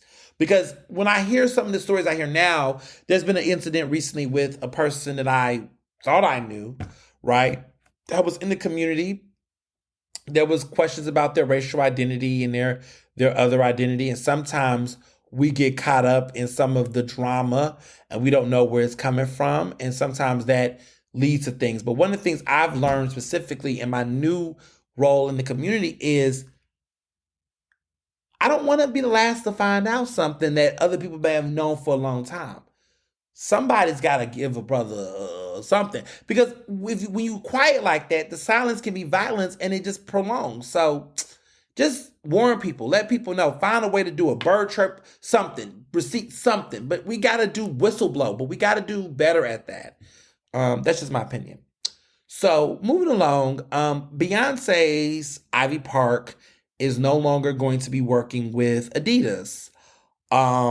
They've separated, they severed ties. We're not surprised about this, Ernest stands, as those of you who have listened to Ernestly speaking a couple weeks ago. You remember I was talking about what happened to Ivy Park and how it was flopping. That Wall Street Journal story that came, a couple of other articles came out talking about how those sales weren't really doing too well. It was only a matter of time. Well, Ivy Park and Adidas have broken and have split ways. Look, everybody can't get into the fashion world. Beyonce had a nice little run with Ivy Park. It was good while it was good. But I feel like this Ivy Park situation has been a problem from the jump. I mean, it was like Top Shop or whatever where it first was at. There were some issues with sweat labor and all that. Then this became a thing and it had a moment and then it just kind of fizzled. But maybe we just don't want Ivy Park. Maybe that's just not what we want. I feel like Beyonce put so much energy trying to make Ivy Park happen. And we should have known that with all of the drops and the marketing and the fashion and the promotion on her social, that there was some need for her to think that her star power can do it. But I think Beyonce has to recognize that, she is an artist of her artistry. And her artistry in singing and performing is her strengths. And recording music is her strength. She's one of the few artists that can really make some good money off of her music. A lot of artists can't say the same thing, real rap. I think the issue with Beyonce is that I think there are certain things that she can self-drive and sell without much major marketing. But there are some things I think she can't. And I think what she has to recognize is that it's one thing to drop, $20 on an album or, drop $200 or whatever for a ticket every other couple of years. But it's another thing to consistently get a consumer base to spend hundreds of dollars on fashion of clothes on a regular given basis. That's a different level of devotion and commitment that she hasn't gotten out of her fan base. And, that's just what it is. But I think about Rihanna. Rihanna has created a product that has driven fans to spend, whether it's her clothes, whether it's the makeup, whether it's the Fenty Beauty, the Fenty line. People are invested in potentially in consistently buying those products. She just doesn't have that same appeal in that way. And that doesn't mean that she's not great or she's not talented, just that that's just not her strong suit. And sometimes I feel like with some artists, we like to project ideals on them. We want to make them do it all. Some people can't do it all. Some people that's not their strength. They can't do particular things. I mean, Rihanna is more invested in her fashion, her makeup than she is in her singing and performing right now. Look, I get it. She gave us 6 or 7 albums back to back, but that's okay for her. For Beyonce, it's deeper. We want something different from her that isn't this. And I remember so many people used to be annoyed with the Ivy Park products. It was like, okay, stop promoting these clothes. When is album coming? When is music? Where are these visuals? Now that Ivy Park's out the way, she can focus on that. And so, interesting enough, right after that controversy, she started promoting Balmain, French Vogue cover, a Renaissance spread with Balmain designs and inspirations. The only one that she did not have inspiration for was Cuff It, if y'all didn't peep that, which makes me wonder if she's going to wear the Cuff It piece from Balmain to the Met Gala, which is coming up later on this year. I think in May. I think early May, late April. I can't remember when the Met Gala is, but it's coming up in the next couple of weeks. I think Beyonce is going to show up to the Met Gala with a Balmain outfit, and I think that it will be inspired by Cuff It. That's my theory. What do I know? There's been a lot of theories about Beyonce. Like, there's a theory that on April 4th, 2013, Beyonce is going to drop the visuals because that's going to be her wedding anniversary to Jay-Z, which I think this is going to be their 15th anniversary. 15th or maybe 16th. I think it was 2008 they got married, maybe 2007. Oh, so they probably had the 15th anniversary. They've been married for 15 years. Okay, Beyonce. I mean, we know that they've been married for 15 years and counting. It's a long ass time.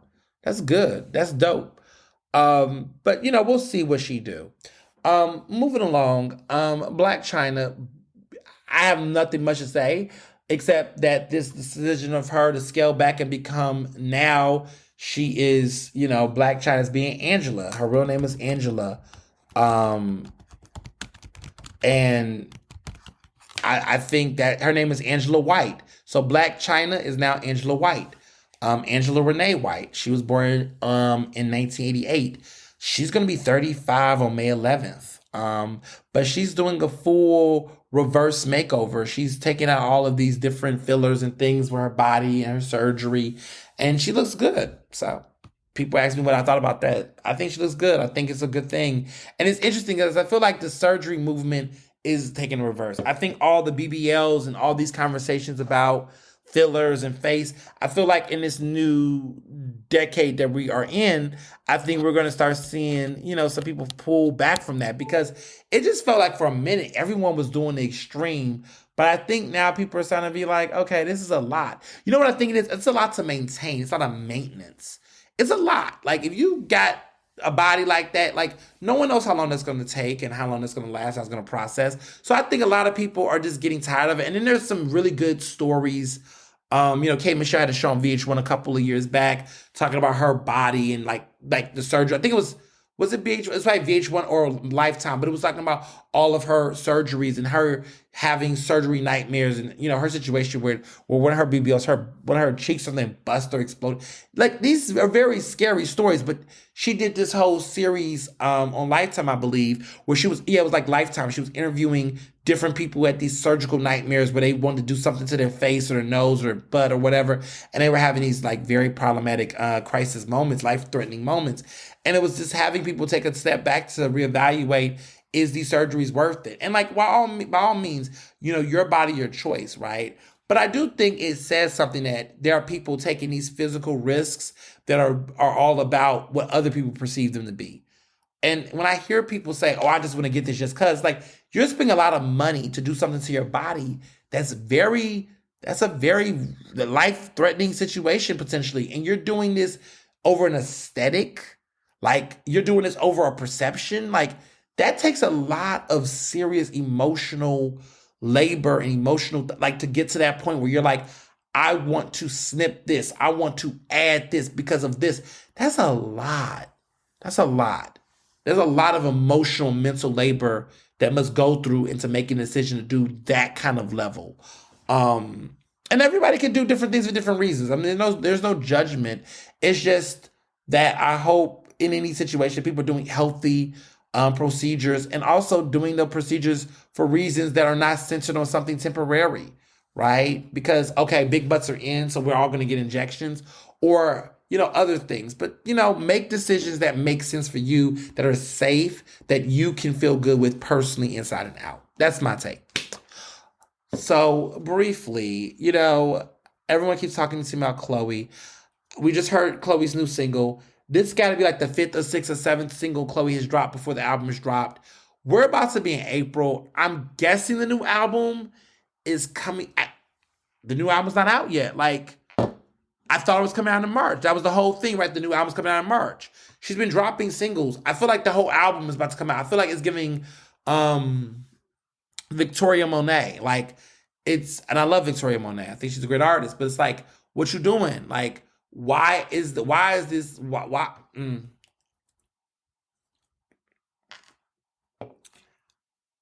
I remember the new Chloe album was said to come out in March. Based on this calendar, I guess it can still come out on the last day of March, which is on Friday. So I'm assuming that Friday is the big day because all these different singles, the Chris Brown single did not pop. It never charted like it was supposed to chart, like the way that people thought it was going to be. These other singles, previous singles, have not been hitting. It's I don't know. I don't know what's going on over there in that department. It's like throwing spaghetti on a fridge and hoping something will stick. Just saying. Now for movies. Two movies that I watched that I was really into. Really love the movie Swarm. No, I do not love that movie. I love the movie. Sorry. I hate Swarm. Okay, so I watched it and then I watched it again. Donald Glover, I just don't know what his relationship with black women is. It's just, he did this interview basically comparing the lead actress, Dominique Fleshburn, to a dog. In a certain type of way. And I don't know. Dominique Fishback is her name. She plays the character Dre. Chloe is in it. Damson Idris, Billie Eilish. A lot of great cast. It's created by two black creators, Janine Neighbors and Donald Glover. But this interview that Donald Glover recently did talking about the character, I just thought it was cringy. I just don't, I don't know. I'm just not crazy about him. I think Dominique Fishback is a great actress. She was also in, what was that? Black Messiah. And I thought that was a great film. Judas and the Black Messiah, which of course had the great Daniel Kaluuya. She played Judy Harmon, who was Fred Hampton's lover in the film. And Daniel Kaluuya played Fred Hampton. He won an Academy Award for Best Supporting Actress. Daniel Kaluuya, Academy Award winner. How great was that? That was a great moment in time. Really love him. He's an Oscar-winning actor. I almost forgot. But she's great. Dominique Fishback played Deborah Johnson. That's her character, Deborah Johnson. Dominique Thorne played Judy Harmon, but Dominique Fishback played Deborah Johnson, who was like a love interest to Fred Hampton, Daniel Kaluuya's character. And of course, Lakeith Stanfield was in it and got an Oscar nomination as well for Best Supporting Actor. Very, very interesting film and what it did for actors. Lakeith Stanfield, Oscar-nominated actor. Who would have thought? But it was a great film. It was a moment. But yeah, she's got a lot of talent. She's been in a bunch of other great films. And she's a rising star in her own right. She looks younger than what she really is, and a lot of people were shocked by that about her. She's 32 years old. So she was born in 91, but her birthday was just a couple of I want to say 2 weeks ago, maybe. March 22nd, like last week. But she just turned 32, so she's born in 91. She's been in some good stuff. She was in Project Power, which is the film with Jamie Foxx. She was in Swarm. She was in Judas and the Black Messiah. She was in Transformers, but that was in 2003.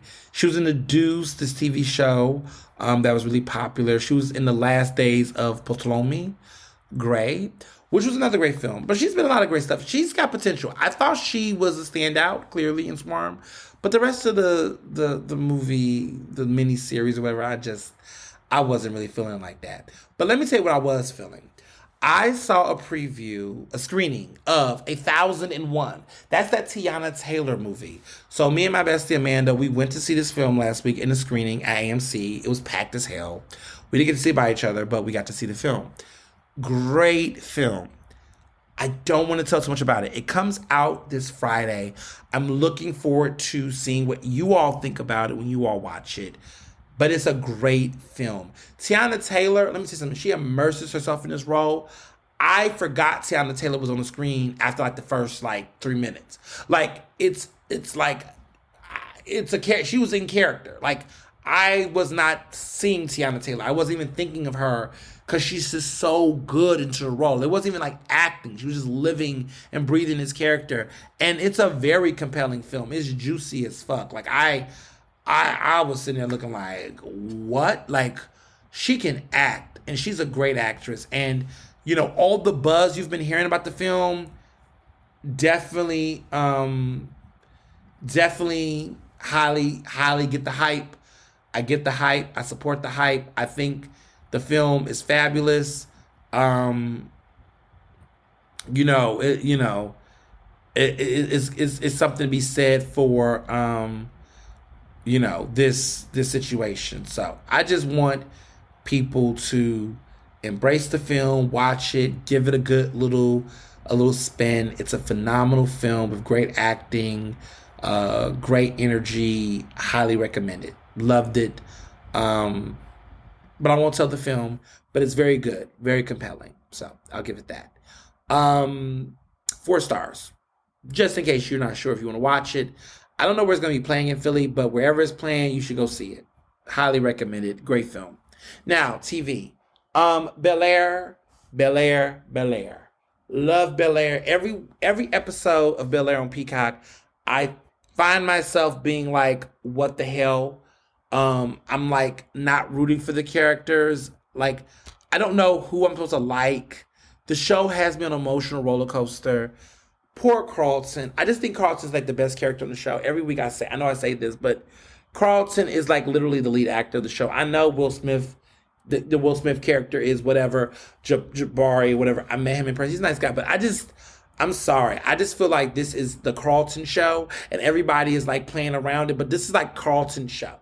Like this actor is killing it. And I feel like the show is really centered around him rather than Will Smith. Like I'm not compelled by Will Smith. He's like the character Will Smith, not Will Smith the actor in real life, but the character Will Smith in the show. I'm not compelled by him. I find him fun. He has great moments. But in my head, the way this is set up, I feel like this is the Carlton Banks show. And it's like everything is revolving really around him. And we got these other things happening. But they're like 2 leads in my head. Like, I don't know. I like it though. I'm not complaining. I think this is a really good character arc and build. It's a lot of stuff going on in this show, but it's very juicy. Succession, okay? That's what I've been on. Succession. I watched the first episode. What a premiere. Season 4, the last premiere we'll have of this show. It's in its final season. Why do good things have to end so soon? Incredible. I'm trying to figure out what team I'm on yet. I don't know what team I'm on yet. The first episode was so good that I don't know who I'm rooting for yet. They're all horrible people, right?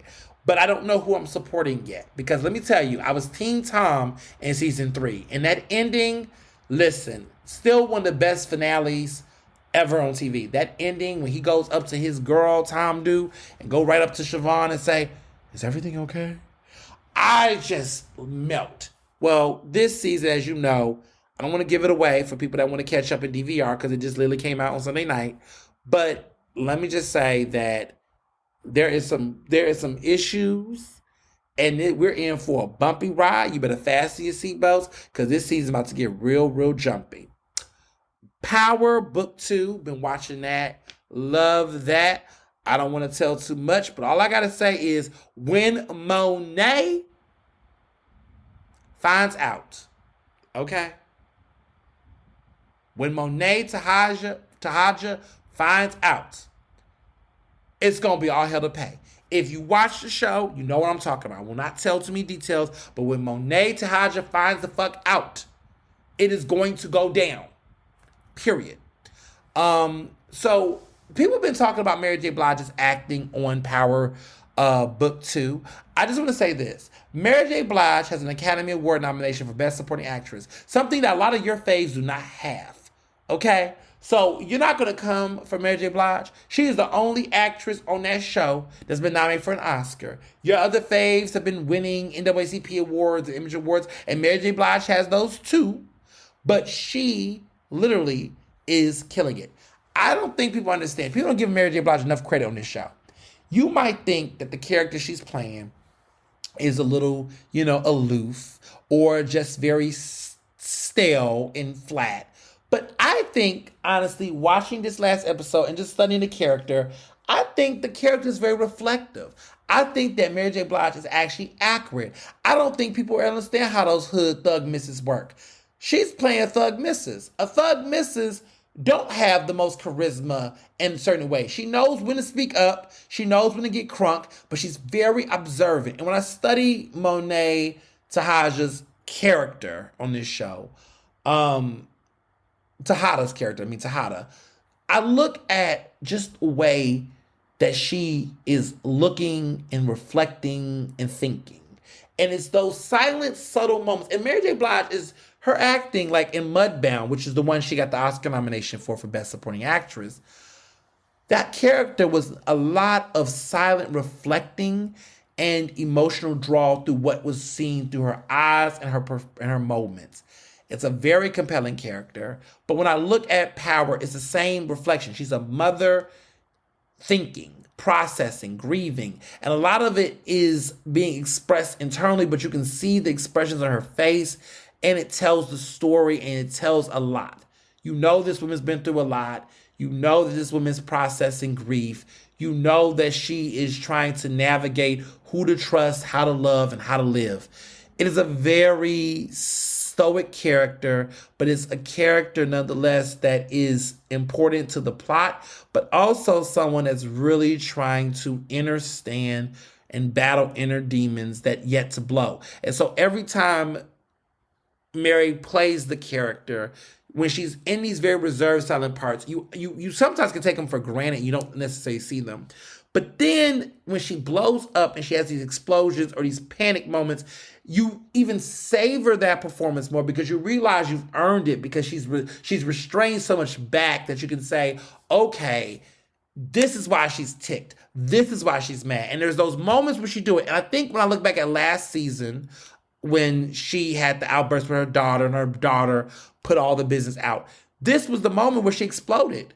Where the feelings and emotions she had and she held in, she finally got to a point where she was ready to speak in the way she did. And you can think that acting is cheap, or you can think that's a little bit like a cheap shot. But in reality, she's really fighting demons internally, and it's actually fascinating to watch her navigate the vulnerabilities because she's like playing different hands. Like she's trying to stay loyal to a husband that she knows isn't the guy she really wants to be with. She's trying to express some level of empathy and emotion for children that she doesn't really favor. The son that she knows she had, she lost. The one that she was the most proudest of. The rest of the kids she could give a fuck about. But she's still navigating those relationships. And also, the only daughter she has is really more so in love with the father and connected to him than her. So she's navigating these experiences, and it shows in these dynamics and interactions with her children. It's fascinating. Love the show. Just, I think justice for Monet Tejada, because I think that she is more of a character than what people give her on the show. I'll say that. Baddies West is my show on Zeus. Miss Nally Nunn is losing her goddamn mind. I know a lot of people don't watch it, probably don't know what I'm talking about, but I've been watching it. Nally Nunn from the Bad Girls Club. She is on this show, 37 years old, still doing this type of reality TV. She's a USC alum. Go Trojans. But girl, she's, so just a sidebar. So she's beefing with, if you care enough, she's beefing with Christian Rock, who is a female rapper, and they've been beefing on this show. There's some ageism, some things. I think there's a 15, 13-year-old age difference between Christian Rock and Nally Nunn. Maybe a little bit over 10 years. But there's supposed to be this big sister, little sister dynamic. At least they tried to create that. But they just are beefing. There's this tension, this diva tension, age difference, and this clashing. And this has really been interesting to watch this season on Baddies West. So I'll just leave that there. But this week is going to be exciting. There's a lot of great announcements, hopefully ready to come out from me. I'm curious to see how this Water is going to play out. I'm curious to see how this Jonathan Majors thing is going to play out. Will Trump finally get elected this episode? Next time on Dragon Ball Z? I don't know. We'll see. I'm kind of skeptical personally, but we'll see how a lot of stuff play out. I want to see how this mayoral race is going to shape up. I want to see who's going to stay on the ballot and who don't stay on the ballot. Because in the 5th district, what I left out when I was supposed to talk about the 5th district is that it's only one candidate left on the ballot, and his name is Jeffrey Young. We talked about him. He's a former staffer for Councilmember Darrell Clark, who is retiring. And now all the other candidates got knocked off the ballot and withdrew, and he is the only candidate left. Now, the rumor is that Curtis Wilkerson, who Councilmember Darrell Clark is endorsing, had endorsed, apparently he might run as a write-in candidate. So we'll see how that plays out. But right now, it looks like the only person left is going to be Jeffrey Young, who's a young dude. I think he's in his 30s. Black guy who is a lawyer who worked for Darrell Clark. And it looks like he's going to be the only guy left in the race. So we'll see what happens there. And we'll see what happens everywhere else and see how this crawl day conversation go. But as always, be well and be best. Ernestly Speaking is recorded in Philadelphia, Pennsylvania, and can be found on Apple Podcasts, Google Podcasts. To stay up to date with the latest on the show, follow me on Facebook, Twitter, and Instagram at Mr. Ernest Owens. Use the hashtag Ernestly Speaking to tell me what you thought about this episode, and check out my website at ernestowens.com.